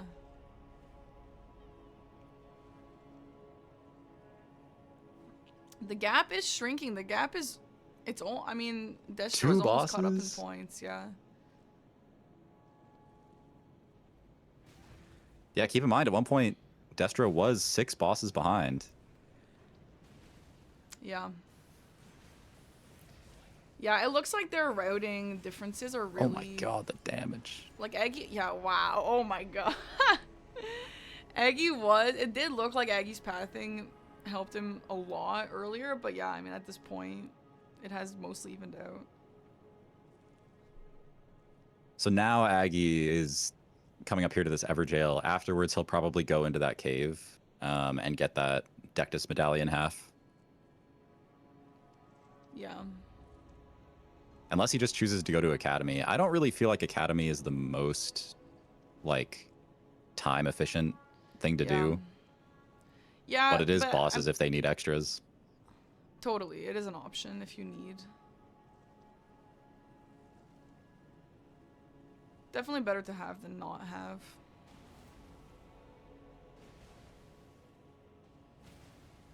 Wow, that was so fast. I looked away and then I looked back and I didn't even see who the boss I can see why this is like the meta. I can see why power stancing is so good. Oh my god, they are both just melting. Oh my god, that's crazy. What is the goal here? The goal here is for both, these are opponents, they want to kill the most bosses they can in 2 hours without dying. The score on either side represents how many bosses they've killed. And they have 57 minutes left. Neither have died so far, for those watching in. Yeah, 40 to 38 with 0 deaths on either side. Yeah. This is actually, like, intense. This could come down to the wire. Yeah. Yeah, now that they got about the same build going, they're both just shredding. It just, I guess it'll get down. Maybe it'll get down to just choices. Ooh, something's doing a lot of damage to Aggie. Yeah, I mean, it really just depends on when we see the bad bosses show up. When we see like a Deathblight Dancing Lion or I don't know, there's a bunch of bad ones. Yeah. Which I don't think we've seen any of them. I don't think so, no. I mean, Onze is like sometimes problematic, but he showed up in a really easy spot. Yeah.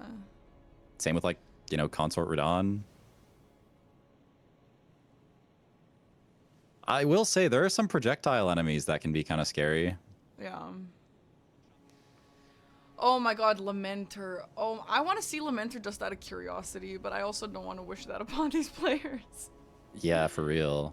Thankfully, I think the weapon skill on this weapon actually like shreds Lamenter. Oh, it's like a huge AoE, you know, butt slam, so it can kind of take out all the clones at the same time. Yeah, that is true. That is true. That's interesting. Yeah, so if one of the players die, their score gets locked at what it was at the time that they died. However, if the opponent dies as well, then their score gets unlocked, and then they're back to even, and it's back to who has the highest score.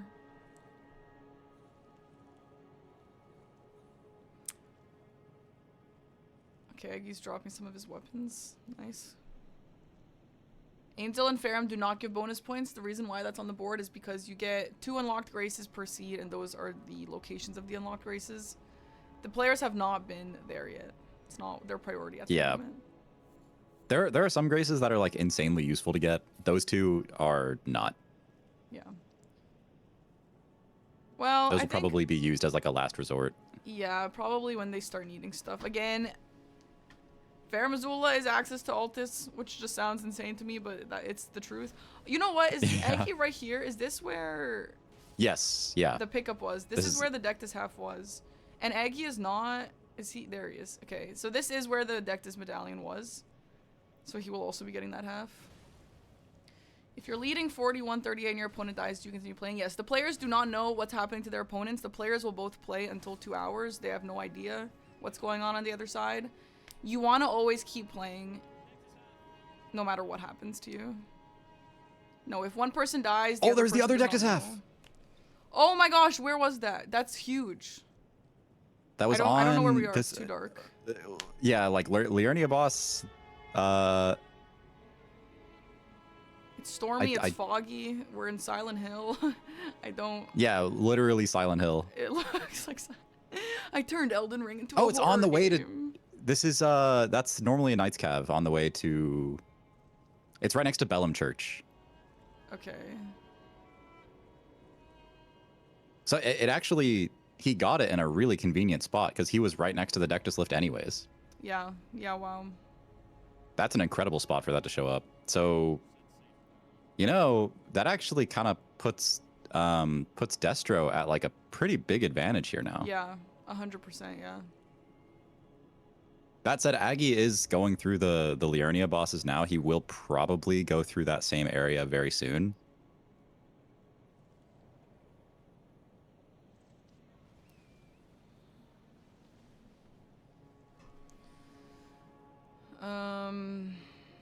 It looks like Destro's going to clear out a couple more Liurnia bosses.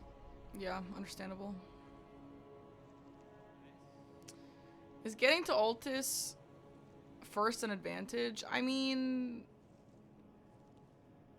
no, right? As long as the other person... Not will eventually also necessarily. get to Altus, yeah. It depends on if, like, if you get Altus early enough, it means you might not take a, like a disadvantageous line. Yeah. You get, like, information earlier. So, like, if Aggie doesn't get the second half and he goes to, like, Dragon Barrow and fights some, like, bad bosses in Dragon Barrow instead, that would be a huge disadvantage for him. True. So Yeah. it kind of just depends on what he chooses to do in the meantime. If he goes straight towards, you know, that Knight's Cav and he gets that other Dectus half right away, then it won't really matter. It won't make much of a difference. Yeah, so as long as both of them have it, I don't think when you go is... I mean, yeah, like Josh explained it pretty well. And yeah, I do have a link to the DRL website if you want to see information, the seeds, the qualifiers, da-da-da-da. It's all in that... Oh, it's pinned. Thank you, David, for pinning that. I love saying these French names. Yeah, Commandant. Oh, Wait, why is he leaving him alive? Oh my gosh, he thought he was dead. Yeah, there we go. All right, well. Oh, the clones don't die. Oh, they do die. Yeah, okay. So he does that one. Aggie's taking a different path through Liurnia for like this section. He's doing this this Bellbearing Hunter first, and then he's probably gonna jump down and go towards the boss that Destro just beat. I think Aggie's path is a little more efficient.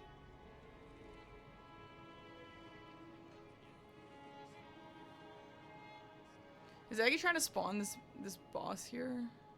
I Yeah, think so. It actually, like, it's so annoying to spawn this boss. You have to warp like 3 times and then rest or something like that. Like, it's crazy.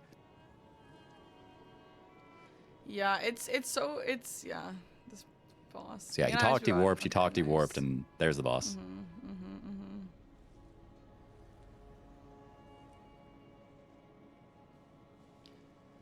If they tie, it's whoever got the most recent boss the first. So if they both have 80, whoever killed the 80th boss first wins. And if they both got it at the same time, then it's whoever kills the 79th boss first.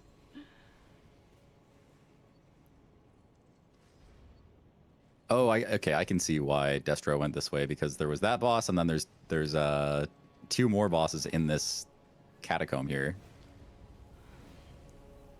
Yeah, that's a good point, actually, yeah.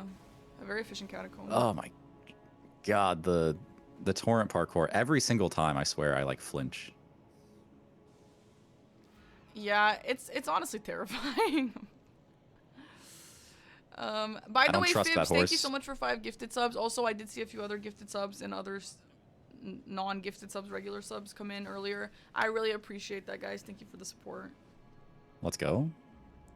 Field trip. Yo, field trip. Oh my god, it's so goofy. That they're all just like in one clump.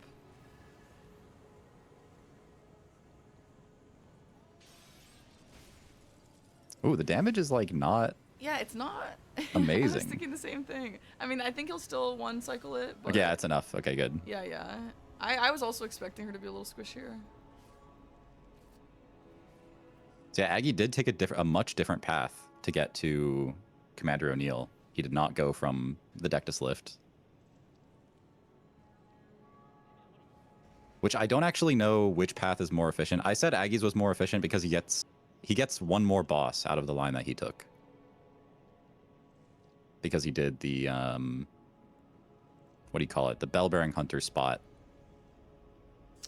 up at Church of Vows. Yeah, the turtle. Yeah. Yeah, Which yeah. is, I mean, it's a little like, it's a little. I mean, bit that's of a slow time boss to sink. do. Yeah. If you got stuff to do already, I feel like I would say that maybe the slower ones aren't necessarily worth it, but maybe it is. But he You know doesn't what I have mean? that second Dectus half yet, Right, so maybe he thinks he exactly. needs to do stuff like that. Yeah. Is that another Mimic tier? Yeah, it is a mimic tier. I think this one's the stray Mimic tier, maybe. But that's he right. has all of the equipment, so Destro has Yeah. to play a lot more carefully. Oh, he got it easy. That guy didn't know about the jump, double colossal, dual wheel situation. What a noob, honestly. How can you not know?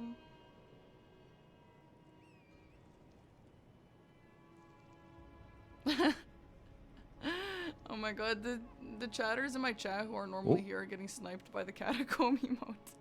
It's so dumb. Have you seen that? The little cat getting a haircut. It's like not showing up in my chat for some reason. Oh no, it's just. I think my 7 TV is down. It's a catacomb. It's so funny. Catacomb. Aggie feels he's on a good pace, that he might be struggling for bosses later, so he doesn't want to skip any now and have to go back. Yeah, that's absolutely valid, yeah.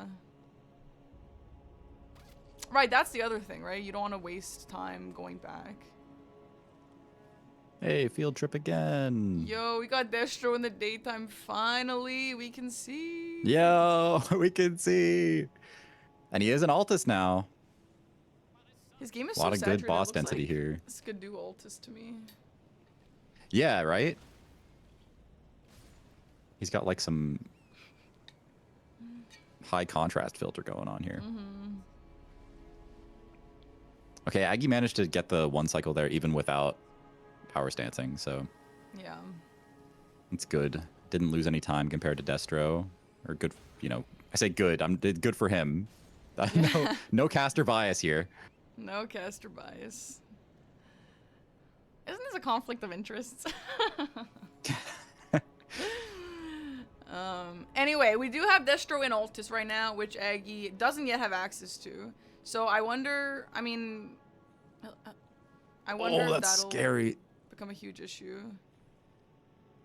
Okay, Destro's horse was nice to him there. The cliff parkour, I can't believe they're doing so much cliff parkour. I mean, they got it, right? I guess so, it's fast. But yeah, that's scary. Yeah, Destro's like doing Godefroy. Aggie getting butt slammed by the Mimic. Oh my god. If there wasn't streamer bias, where's the French? That's actually a great question. There actually is an official English and an official French commentary for every single match. It's all on the website. You can go find it. There is actively a French commentary going on right now on Elysia's channel, I believe. So if you would prefer the French, you can absolutely go check that out.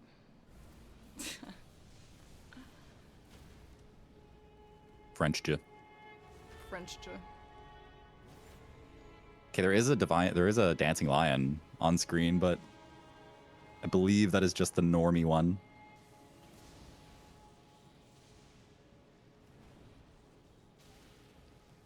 I hate this boss. I love this boss, other than if it's the Deathblight one. I do not like Dancing Lion. The OST's great. I love the soundtrack. Yeah. Okay, so Aggie did not do this Magma Worm earlier. Yeah.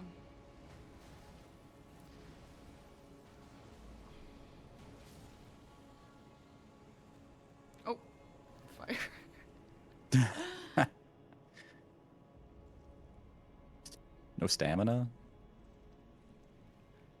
Go on, Parky, speak a little Francais for us. I am the official English commentary. I am not the official French commentary. I shall not. Sorry, But you that's could be the rules. unofficial French commentary. I could be the unofficial French. You know what, Josh? That's a good point. Maybe next time. I'll run that by Forsa, see what he thinks. Yeah.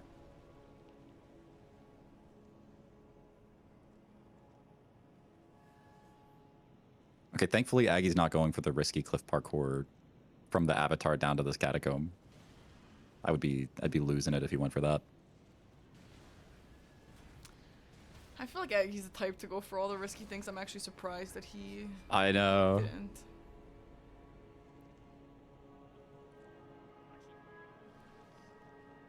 Thank you, Chris. Very cool.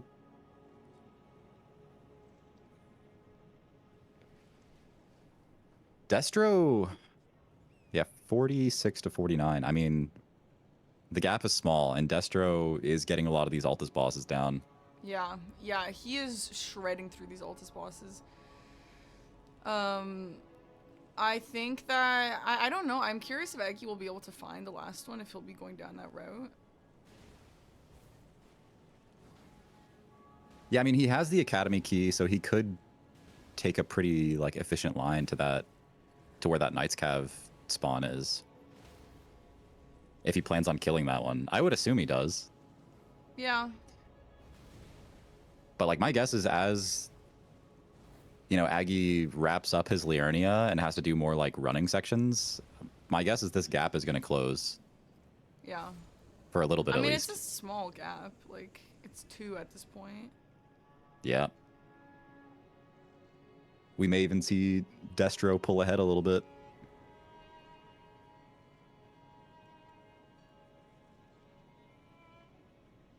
Dax, thank you for gifting a Banjo the uncle. Congrats, Banjo.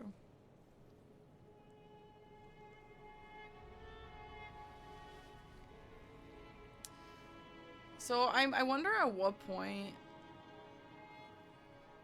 does Aggie feel like he's running out of bosses? I mean, surely not for quite a while yet, right? I mean, I think he's running out of Liurnia bosses. But I mean, if he's actually being like thorough, oh my god, Destro's scaring me. Yeah, you don't even If he's see actually what's at being the bottom thorough, with the like darkness. It's terrifying. I know, like you can't see where you're landing. Yeah, I mean he knows obviously, but for us it's a bit spooky. Yeah. But yeah, like you know, as long as Aggie's being thorough, he will get that second Dectus half, and then he'll be able to go straight to Altus from there. That'll open up a ton for him. Yeah. Yeah, so I think the reason why Aggie is just slightly ahead in score, I think at the beginning he got his weapon online sooner because of a lucky Tree Sentinel kill, I believe. That also dropped a Remembrance. Yeah, correct. So we got a lot of money out of it for levels and for leveling a weapon. And so there were a few times that, specifically once, this Moog fight where Destro had to Memory of Grace out, which cost him a little bit of time. Just little tiny things like that. Yeah, Destro ended up doing like 3 or 4 bosses at a lower weapon level than Aggie. Yeah. So those fights would have been slower, and then obviously he skipped Moog fight and he skipped a Bale fight. He did end up going back for the Moog, but he did lose quite a bit of time on that because he had the Memory of Grace out. Yeah, those little things really do add up, huh? But like, given, you know, those things that happened, the fact that it's still as close as it is, like it's oh, hello Gaius. Like he absolutely could catch up. Yeah. So Destro does have Altus access. You can see with the key items down there in the corner. Aggie does not have the Dectus both halves yet. So Aggie does not have Altus access, which is just less access to convenient bosses compared to Destro. So that could be where Destro catches up. Yeah, I mean, if we're talking about like inefficiencies on Aggie's side as well, he did go to Dragon Barrow and waste a little bit of time on running around there and like, you know, not getting rewarded by the bosses that he found.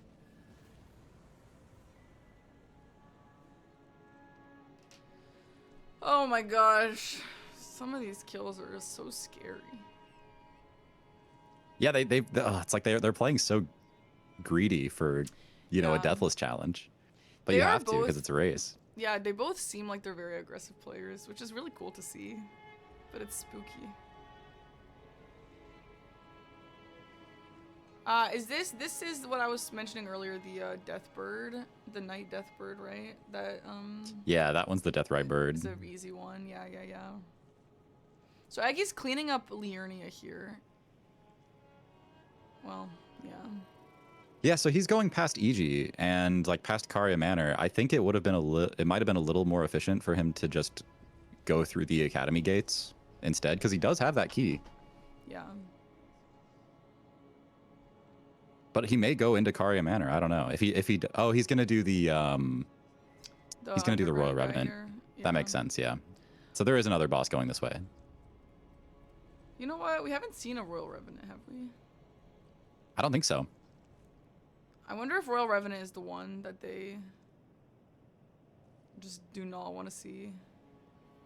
Hi, Elmer. I've seen like open world Royal Revenants follow them into boss fights before because they teleport. Horrible. Yeah, that's like worst case. I really feel like we haven't seen any of the worst case scenario bosses yet. Yeah, I'm shocked.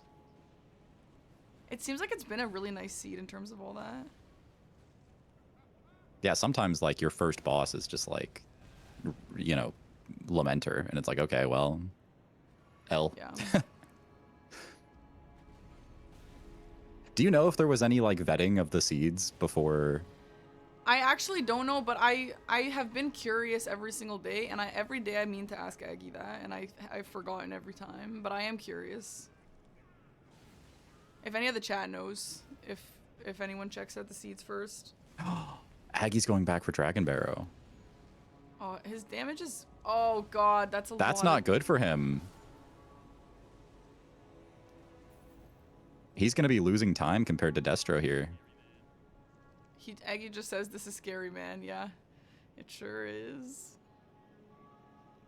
So Aggie did not choose to go for that Knight's Cav.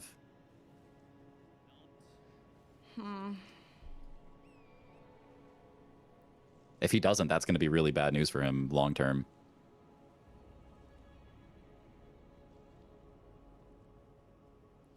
God, I'm actually terrified of this guy on this bridge right now. Thankfully, not the one that summons.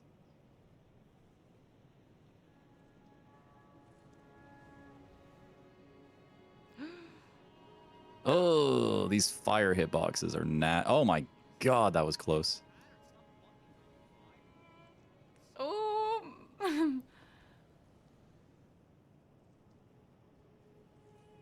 Okay, he's making sure to stay topped up on HP. Yeah, he is out of heals now, though. No, One don't more? fly! Oh, Oh, he okay. flies. Yep. Come on. Okay, there's the kill.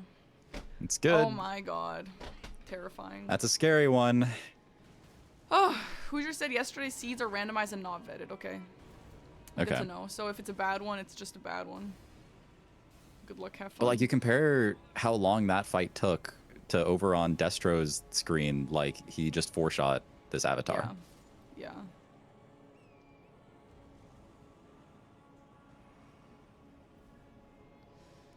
Yeah, I mean, Destro he's going. He's got a bunch of options here. Aggie is now required to cruise.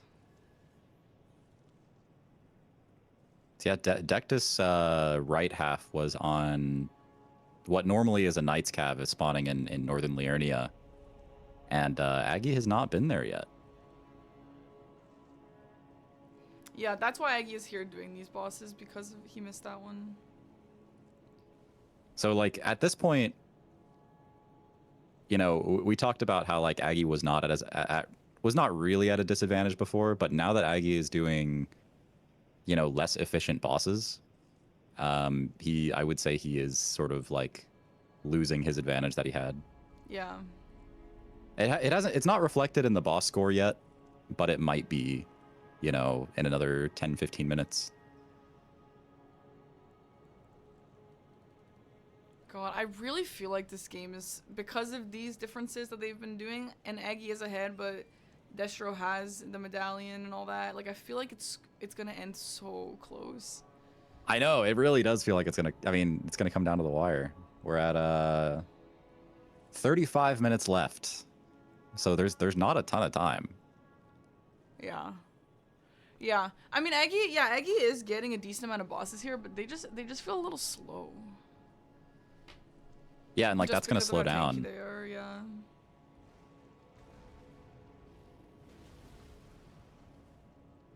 This match is best of one. This is all it is. Whoever loses this match is out for good. Whoever wins this match gets to go on, of course. But this is the losers bracket, so they don't get another chance. Good fights on both sides. Yeah, very nice.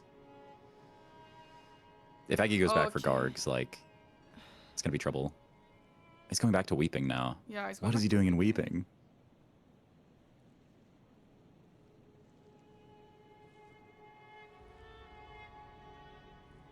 Yeah, like, meanwhile, Destro, you know, Altus, it just has bosses scattered all over it, so you really can just run straight from one boss to the next, and, you know, at most, they're only a couple minutes apart.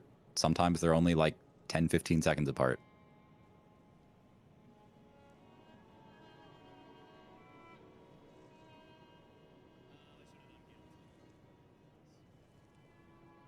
Okay, Aggie's hitting up this catacomb. He's running out of stuff to do, though. Yeah. I wonder if he'll remember that he missed the boss. Yeah, I mean, surely he makes his way to that Knight's Cap eventually. Man, it really is crazy though. Like, you miss one thing that can just change everything. Oh wait, what he's mentioning the deck does have?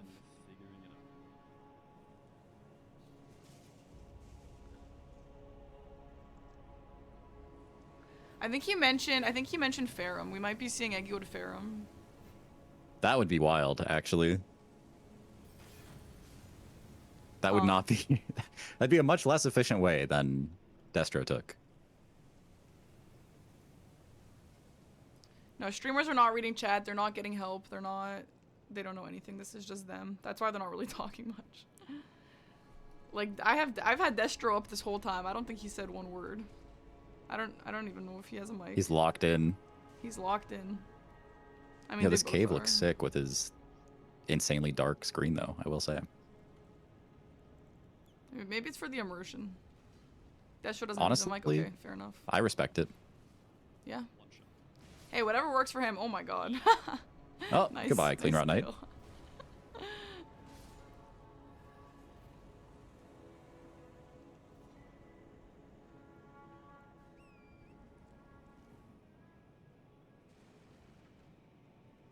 Okay, he's back to Kaled. He's gonna do Gale Cave. Oh man, now that we're getting down to 30 minutes, I'm getting my It's heart tense. racing a little bit. It's getting a little tense here. You know what? I know that's like the whole point of this league, but it's pretty impressive that neither of them have died. In all this time, Yeah, doing right? all this crazy rando stuff. Especially now, because, like, you know they've got to be thinking, like, what does my opponent have access to? Yeah. Like, what if they got a weapon that I missed? What if they got the deck to half and I didn't, right? Yeah. Oh my god, yeah.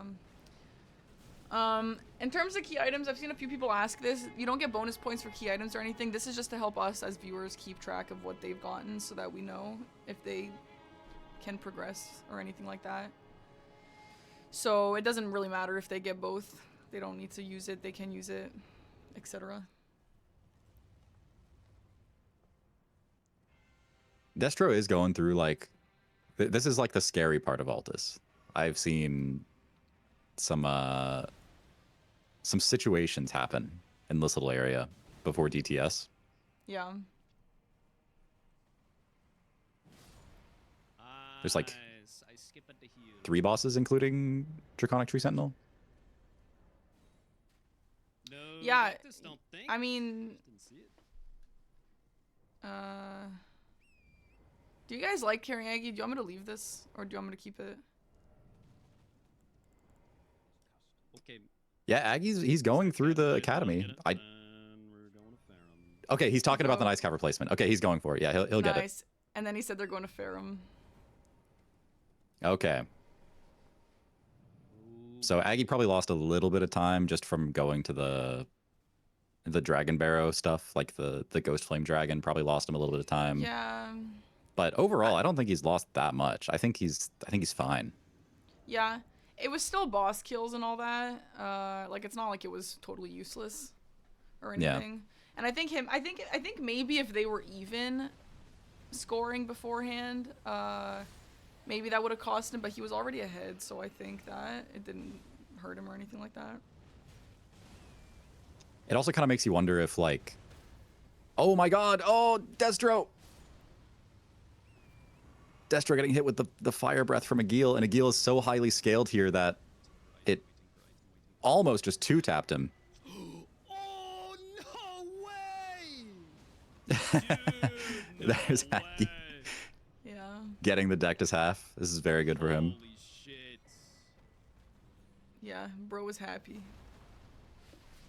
Yo. Okay, Destro has stabilized this Agil fight, thankfully. That is actually Except he's flying away again. Yo, this is what we were saying with these dragons. Oh my god, they be flying. we're coming here, but And it's like especially scary in an area like this too, where the fire can just bounce around everywhere. okay, thank God, man. Really nervous about having to do the Ferrum. Really never done before. It's pretty crazy that the last half was on the way to the elevator here. Like 80% certain. Yeah, pretty Yeah, convenient spot, honestly. yeah. Oh my god, Go to this Ferrum, kill Malekith, give Warp to Ash and Lane Bell, and then just This walk out. is, I don't know. I mean, yeah, like the gap is about to get a bit farther, I think, because I don't see anything. Aggie's obviously on his way to Altus now. But oh my I think god. like in general, Aggie's fights have been a little more aggressive and a little bit Yeah. faster. Yeah, I think I would agree, yeah. Not on every fight, for sure. But just, you know, here and there have been fights that have gone a lot faster. DTS is not Cleric Beast. That's I was reading the French name. Oh, it just looks like it's Cleric Beast in French. That's funny. It does. What is he look like called in Cleric English? I can't Beast. remember. Clergyman, Clergy Beast. Oh, Man or Beast something. Clergyman. That's right. Yeah. I can't turn on my mic, sorry. This is just the reality of my stream. But if Josh is a lot louder, then I would just lower him and then you can up your volume.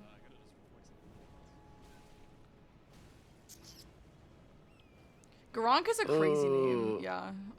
I Oh, don't getting know on where they torrent came up here with is that. scary. Yeah, that's why. Oh my god. Oh no! Destro dying to Beast Clergyman as he was riding Oh. away on torrent. He gets hit by the rock. That's terrifying. Okay, so what happens now? It's not over. It's not over. Destro's points are locked at 55. At the time of his death, he got 59 bosses. He is going to keep playing because he has to hope for Aggie to also have one death. If Aggie gets one death, then Destro's points get unlocked again, and his and it'll go back to whatever his current score is. So yeah, he needs Aggie to die once to get back into this. Yeah, the overlay auto adds deaths, it auto adds scores, it auto adds key items. It's in shout out to Forsa yet again. Yep. If Destro The goat. dies twice, he needs Aggie to also die twice. Like they need to have even deaths for the scores to get unlocked. And I think Destro just doesn't have the confidence on Beast Clergyman here. I think he's just gonna leave. Trying to get behind and land. Yeah. Just a little too soon. It can be like that with Beast Clergyman. He's like randomly kind of tough because usually the fight doesn't last that long. when you're actually fighting him at the Malekith thing. Yeah. Oh. His damage was surprisingly high too. Like, I mean, the attacks Beast Clergymen were throwing out were dealing a lot of damage. Okay, Normie Radon here.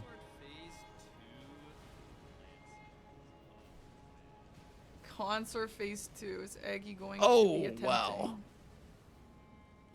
He's not going to do it here because you can't actually kill the boss here. Oh boy. Aggie, are you really going for the parkour when you're getting hit by Consort phase 2? That is a choice. Oh my god. He's Consort phase 2 died to fall damage, but wait, is that gonna count? it did not count. It didn't count. No. Okay. Interesting. Yeah, you got to kill Lanciax at the Lanciax spot. Otherwise, I guess it doesn't work. That's good.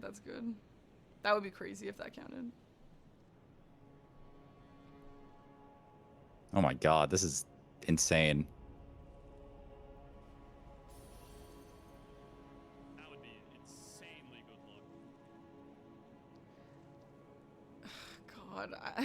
It's really unfortunate for Destro that he got punished by trying to ride away on Torrent. Yeah, that's really tough, dude.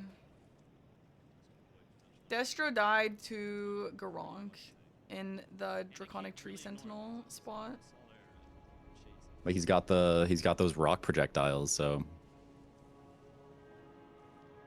Aggie does not know that Destro died, no. Because if Aggie knew that Destro died, Aggie could just sit in a corner and just not move for the next 25 minutes. But Aggie has no idea. yeah, he doesn't know, like, they can't see each other's scores or anything like that. Yeah. They just have to lock in on their own game with 25 minutes left. Here we have Gaius. That was a good dodge on that horrible It was, charge yeah. attack.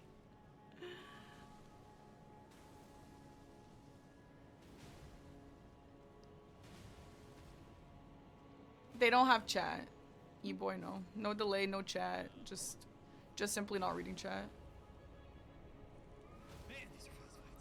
They're locked in. This seed, I feel like Aggie, I mean, Destro got unlucky there, unfortunately, but I feel like the seed is nice. They got good weapons. It is nice, they yeah. got the medallions. They got the items they want. The bosses, there hasn't been anything super cursed. Surprisingly. Yeah, I feel like this is what you want. No, this is not the same seed of the other loser bracket. I believe every single game has its own seed. There's Consort phase 2. I can't tell if Destro's gonna go for that. Maybe is Destro gonna gravity cheese him?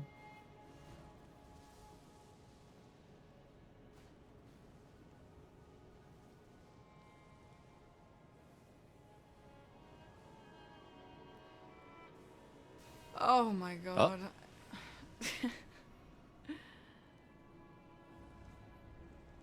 No, so the weapons was in the starting class. They didn't just accidentally pick up 4 of these. No, the one starting class started with the 2.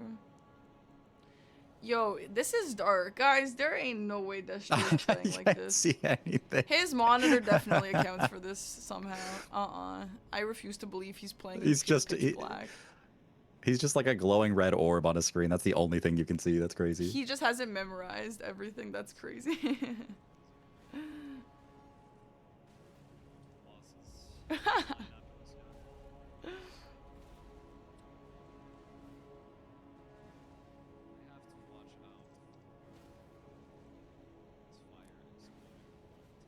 So another thing here that we have to keep in mind, chat, is like greed. Like, oh, you absolutely. know, if a seed is going so well, you're feeling really confident you haven't died. Like, I just heard, I'm saying this because I just heard Aggie be like, oh, I have to be careful. Because, yeah, you know, you could absolutely get a little too greedy with jump attacks or whatever it is. And just die like that.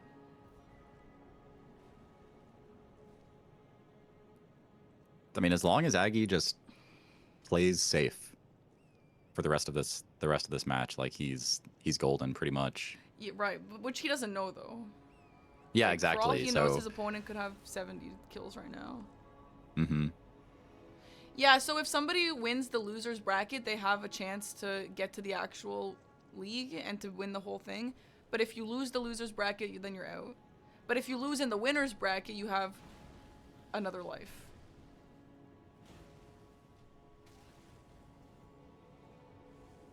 Oh, Destro getting awfully close to dying here.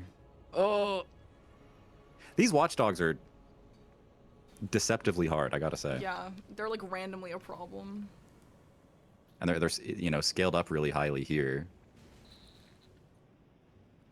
You know what, Shark? Losers bracket, you can say that, but that's what it says on the website. It's officially called the losers bracket. Because I was also like, is losers bracket the official term we're losing? Is that what you want to be saying? But yeah, that's the official term on the website, so. Aggie hasn't lost to anyone, but it's the top 16 are in the winners bracket, and then the bottom 16 are in the losers bracket. I'm shocked to see the gap is widening. I mean, I guess Destro did die once and then had to run away, so that makes sense.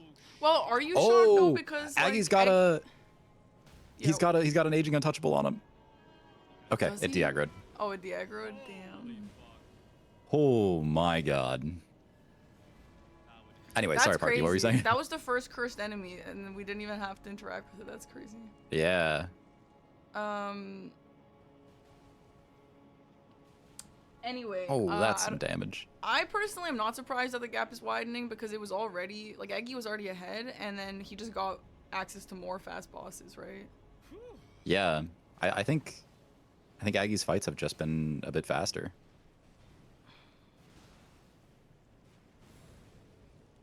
This league is Forsa's league.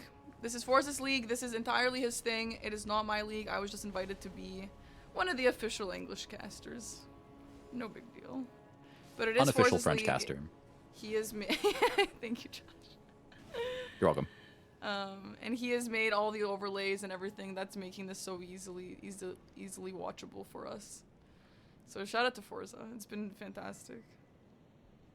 Yeah, Forsa's put together like a lot of really cool community events over the years. So Forsa's great. We love Forsa. Not to mention, like, look at the overlay. I cannot believe It's look like, at this over. I mean, of course I can crazy. believe it, but it's so good. And there is also an official French commentary as well. Check on the website for details on that. Yeah, so Destro is like, he's out of his Altus bosses. He's like, okay, I don't want to take out Garunk. I don't have anything left to do. I am just gonna go back and, you know, do the Kaled stuff. So Yeah. Destro's now doing the stuff that Aggie has already done. Yeah. So it looks like at the end of the day, they will have done all of the same bosses, just in different orders. Yeah.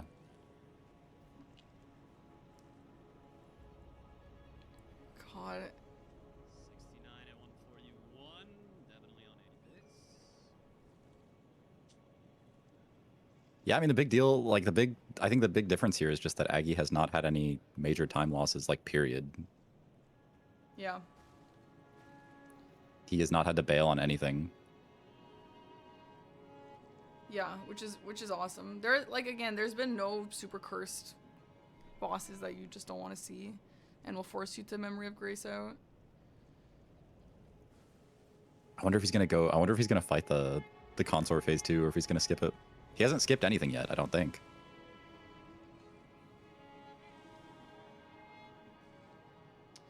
Also, the time left is different because it is going based off in-game time, and so obviously with different loading screen times and all that, it is accounting for that, which is great. But yeah, that's why there's a slight difference. And yes, he did skip Gargs. True, yeah, he skipped but he the Gargs. didn't really That's attempt right. Gargs either. It's not like he tried them and then mogged out or anything. Right.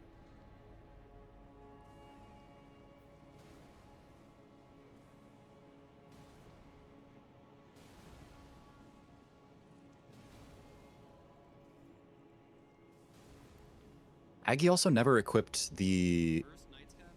No. the Great Rune. I assume he got it as well. 2 is kind of crazy. I don't know. I don't remember where it came from. But yeah, I guess you would assume if they've done similar bosses. Oh my god, the damage. Oh my god.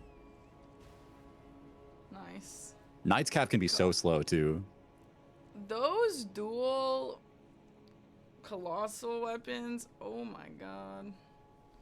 Oh, the parkour. Aggie's told me that this is safe, but it looks so scary. Good skip. Oh my god. It's terrifying.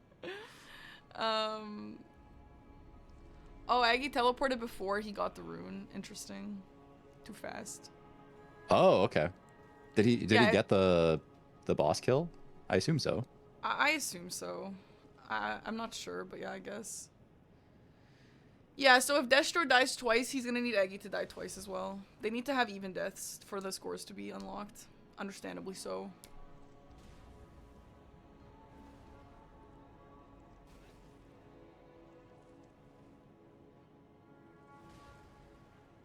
Oh, here we have the Sinisex fight, which it looks like it's going just fine for Destro. It was also just fine for Aggie.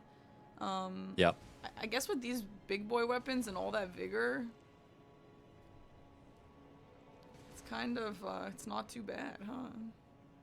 The jump L1 spam. It works. Although, like, I don't know how, I mean, as far as I can tell, Destro's fighting blind here. You can only just see the lightning. You see the lightning? Yeah. That's it. That's enough. Oh my god. I'm so curious. I wonder if he would watch these back and think, it does look really dark on their screen. I will say this sort of vibe helps. The one thing I would actually put this on for, which I did mess around with when I was in bingo, is the Lamenter fight, because it helps you see which one is the real Lamenter, because his loincloth is more red. That's crazy. I still don't know if I believe you. Well, you should, because it's true. I didn't make it up, alright, Josh? Uh-huh. Okay. Avoiding consort phase 2 for as long as possible. Ooh, Aggie's going to the scary Agil and then to the Beast Clergyman. We'll see if he has better luck. I mean, I think, like, Aggie's really practiced on Beast Clergyman. I would be surprised if he had any difficulty with it. Right, I agree, but I don't know. I mean, I'm sure Destro is also pretty practiced in him too.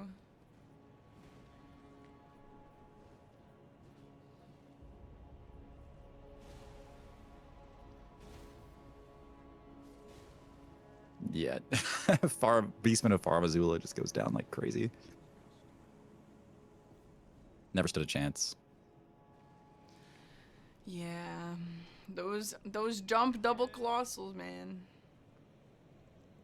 It's pretty crazy. I would be curious to see what this sort of what the seed would have looked like if they didn't get that weapon duo. Yeah, right? But, I mean, it's been pretty blessed for them. I am sure they would have just gone with the katana. TBH. Yeah. But it's not like they had that right at the start. Yeah, they would have had to pick something worse until then.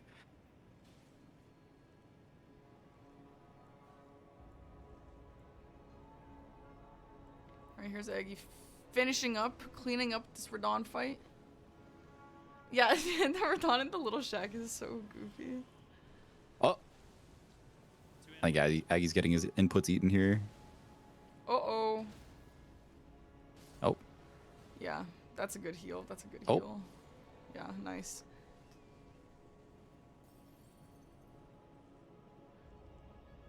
Destro's making good work of this Kaled as well. Yeah.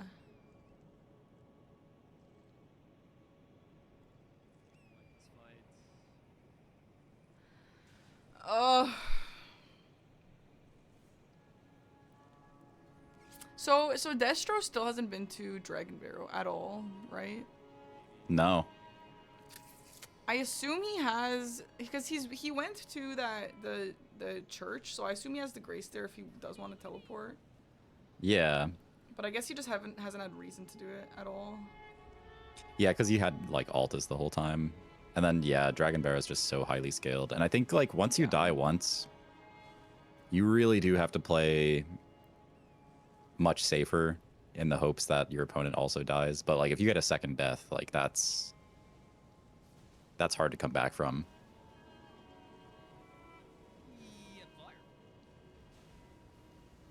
God, this Agil. Oh my god. Oh, this fire could kill Aggie. Yo, if that did my. that thing where it lingers and it killed Aggie here, that would be crazy. That easily could have killed him. I actually thought that was gonna kill him. I think he got lucky. I for sure thought he was dead. Oh my gosh, this is a little scary. A little bit. If Aggie dies, Destro is back in it. That's it. I mean, there is a fair gap at this point. 8 bosses. Yeah. Oh, that's a good talisman. Ooh, yeah, did he just get the, yeah, nice. That's great for defense.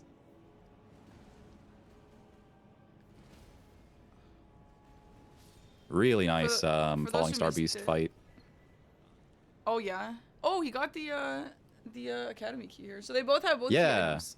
So he can go to the, Academy if he wants there. It doesn't seem like the Academy is a super hot commodity. Nah. I think it's only good for just like you get a slightly faster path if you want to go to the Deathless Lift. Yeah. Okay, well there's Aggie with the Gronk kill. Yeah, that was fast. Do they have great runes for capital? I don't know which ones they have. I don't know, actually. You don't need, they say. Oh, you don't? Oh no! Destro died to fall damage on the torrent parkour. No. Was that one of those memes where it feels like you should have landed and you didn't? Yep. It absolutely was. Yo, that feels so bad. That, dude, it's happened to all of us where you should, like, you want to skip and you know you did it right, and the game is just like, you know what? No.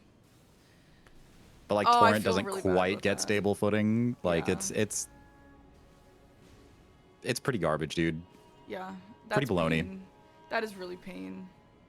Cause it does suck, and that's not even his fault.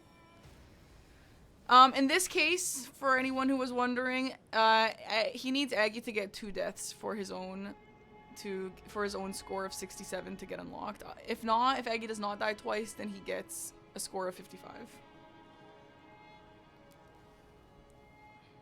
But Aggie's been really dialed in this match. Yeah. I don't know if he's really made any mistakes as far as I can tell. I feel like both of these players are so skilled. I feel like it did come down to some luck. Like Aggie pulling ahead for the weapons and the money that he got. Just some I mean that first boss, like giving him a remembrance, I think was just huge. Yeah.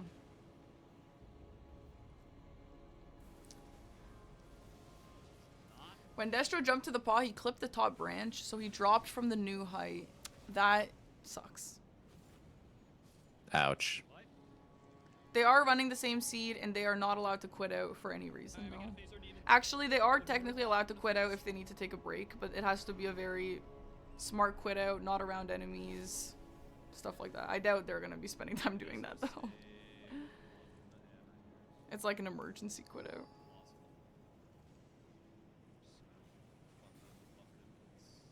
I'm not gonna lie, I think the torrent parkour deaths are like one of the biggest reasons why I decided not to do DRL.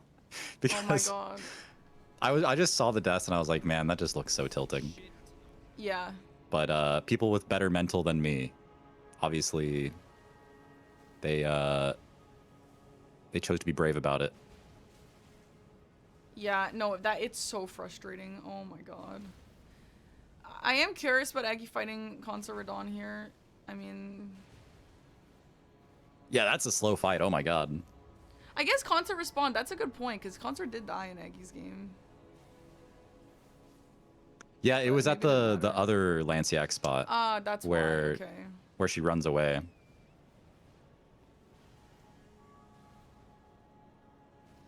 Yeah, this is a slow fight, but I think Aggie's done everything else on Altus, so he's just kind of like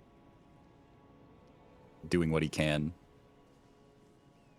Are they not allowed to give up? I mean, you can do whatever you want, I guess, but there's no reason to give up because Destro doesn't know where Aggie is. For what Destro knows, Aggie could have 2 deaths and 67 bosses killed, you know? Yep. So... You have to just keep playing as if you're in the lead Yeah. until you know for sure. Obviously, if they knew what the other guy's situation is, it would be a little bit different, but that's, I mean, that's why. They don't know what the other guy's doing. And I think it's so much more entertaining this way too. Oh, totally. I Because do if one think it person just messes stopped with your playing, mental. like, Yeah. yeah, totally. Destro would be out if he lost this, Kodiak, correct?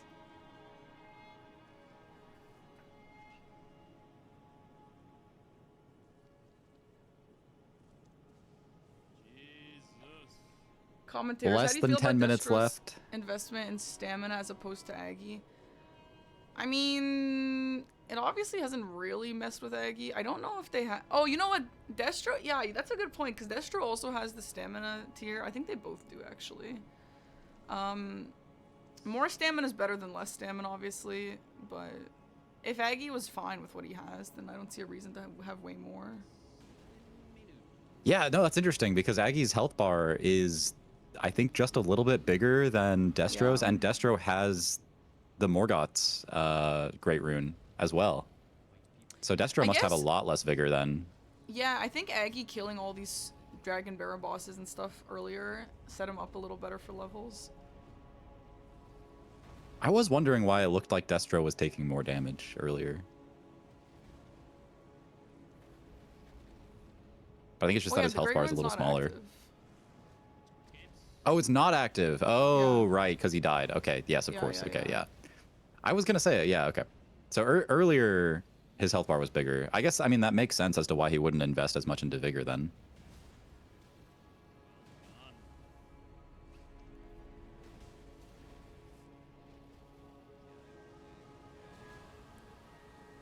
But yeah, I mean, having no stamina when you're Oh, when that's a you lot have of to dodge damage. something like this, like yeah, that's just tough.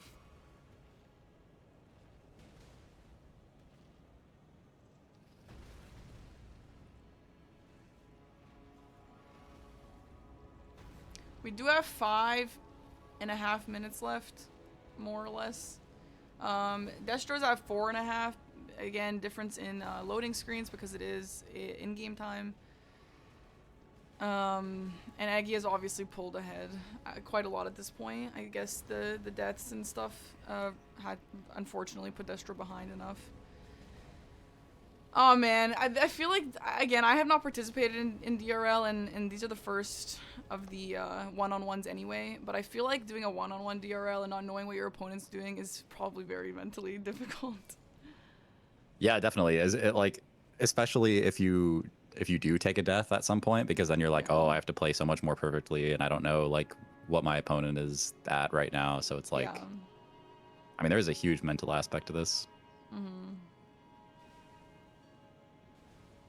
And the momentum too, right? Like, you're on a roll, and it's like, the momentum matters so much in every sort of competition. It's crazy.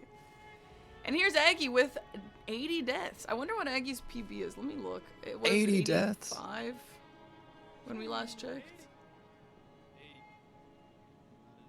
I think like anything over 80 on these seeds is like really good. Yeah, Aggie's PB is 85, which is actually crazy. He's still got 4 minutes left. He's going for the Soldier of Godric.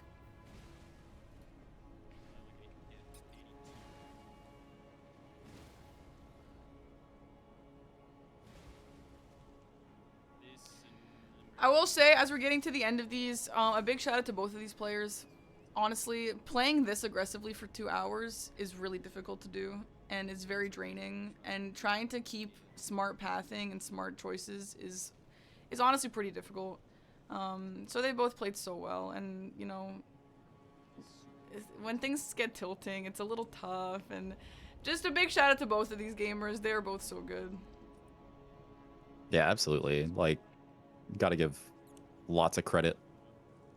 I did just notice, Destro did not actually pick up that, the Great Shield Talisman, the whatever, I don't remember what it's called. The one that makes you take, like, 30% less damage. He didn't, Dragon Crest Great Shield? Dragon Crest Shield. Yeah, that's the one. He didn't pick it up. He doesn't have it in his inventory, so Aggie is actually taking quite a bit less damage. Oh my god, one-shotting Mesmer! One-shot Mesmer phase 2 is crazy. Or was that phase 1? The base, that's 2. That was phase 2. That was phase 2, yeah. Holy, I mean, I know he's in Rick's spa, but damn. Poor Mesmer. He deserves better. Does he?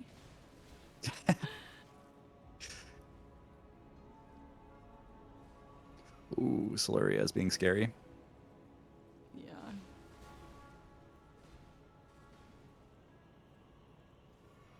Solaria is hard. She's so aggressive. Like, she doesn't let you heal. Yo, for real, the input reading on some of these bosses when you want to heal, then in times like that, you get into that heal loop where it's like, okay, heal, oh, but she hit me. Okay, then heal again, oh, but she hit me. And then you're just cooked. Like, that just sucks. You have to just not get hit in the first place.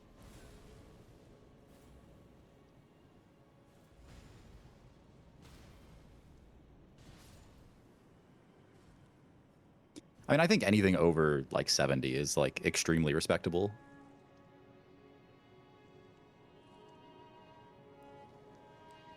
Yeah, this is tough. I mean, there's a reason why you and I aren't there right now.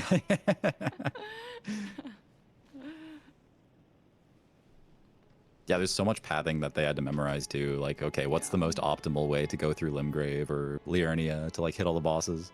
Yeah. So with 40 seconds left on Destro's side, it looks like he's approaching his final boss here. Aggie still got a minute. Will he and a half also left. get the Mesmer one shot? Oh, I don't know. He's gonna. I mean, he might not have for it. time. I don't think he's gonna have time. He's got to get the one shot.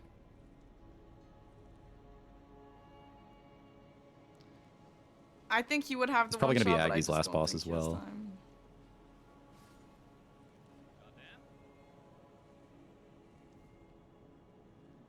82 for Aggie. It's probably gonna be locked in at 82.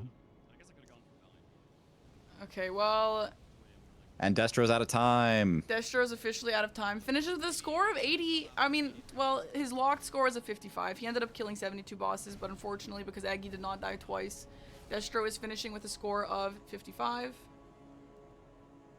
Very solid. And looks like Aggie will probably end up finishing at 82. 82, yeah. 82 to 72. Very well played on both ends. These are two really great gamers. Unfortunately, stuff goes wrong in this game. Torrent memes a lot, and luck also comes into play. Both two very skilled gamers. I guess, I mean, I don't think we'll be seeing Aggie kill this guy. Well, no, with 10 seconds left.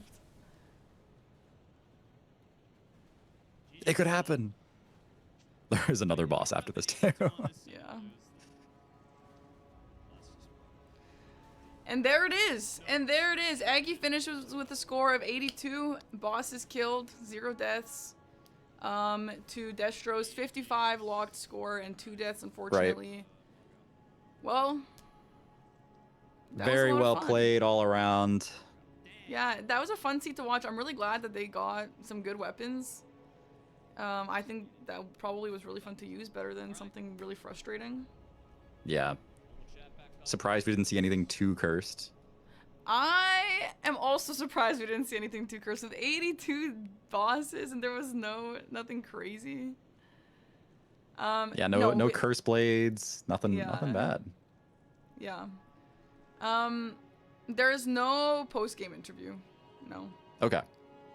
Well, nice job, Aggie. Nice job, Destro. Y'all played very, very well. Yeah, so Destro, unfortunately, this is the end for him in the Deathless Rando League. Aggie is going to be going on. I don't know exactly the logistics of where he's going, who he's fighting.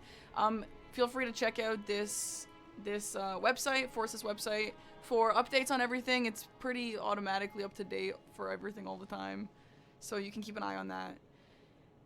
In terms of the next game, no, it's not tonight. This is a league that's going for a while. There's a lot of games happening. It's going to be multiple weeks long. I don't know if there's any more games happening today. The next game is in 16 hours and 47 minutes. It's tomorrow at 10 a.m. my time, Central. Yeah. So convert that to whatever you, or just go to the website. The website will tell you. It's the next match is winners round 1 though. Kajiro versus Holuki. I'm sorry, I butchered your names. This is embarrassing, but you know, that's who it is. Yeah, in terms of me casting, now that I'm looking at it, it looks like a lot of the spots have been filled up for the next few matches, so I can't tell you my next casting. But you can keep an eye out. We do have other good casters, Gino, Kata, Pup, Hoosier, and Dom. So feel free to keep an eye on the website and you can see what's going on there. Anything else, Josh? Big shout out to Josh, by the way, for helping me commentate. Josh knows Elden Ring better than I do, and I felt very comfortable having him here. I thought this was a lot of fun, Josh. I really enjoyed hanging out with you for 2 hours. Yeah, it was a blast. Thank you, Parky. I appreciate you including me. It's always fun commentating, and you were a great partner for commentating. So huge shout out to Parky as well. Thanks, Josh. Here's the site again. Big shout out to Forsa, and if Forsa has a team working on this, I'm not sure, but big shout out to Forsa for everything. This has been really awesome to watch. And I guess we'll see you guys some other time. No, there's no post-game interview to my knowledge. We should raid out. There's no match of this anymore. Well, who should we raid, I guess? Oh, Hoosier is training for this. Oh, actually, okay. I was gonna maybe continue stream, but in terms of my stream chat, I'm gonna end, I guess, because it's just easier to end now and start up stream again later if I want to, just to reset everything. So if you're trying to come back for Persona 5, keep an eye out if I will be coming back later. Josh, are you streaming tonight? No. Okay. Probably tomorrow. Okay, well let's raid Hoosier, who is number 1 in the for the qualifiers. He's a big DRL guy. We'll give him a raid. Huge. And I will hopefully see you guys for another casting match soon. I thought this was a lot of fun. Yeah, it was great. And you can do that. Bye, chat. Bye, everyone. Thank you guys for hanging out. This was really awesome, and it was a lot of fun. Thanks for letting me crash your stream for a little bit. We loved having you here, Josh. Right, chatters? Right, chatters? Isn't that right? Right. Chatters, right? All right, say hi to Hoosier. See you guys. Maybe tonight for Persona 5. I might not stream again. I don't know. I'll post in the Discord. All right. Bye, guys. Bye.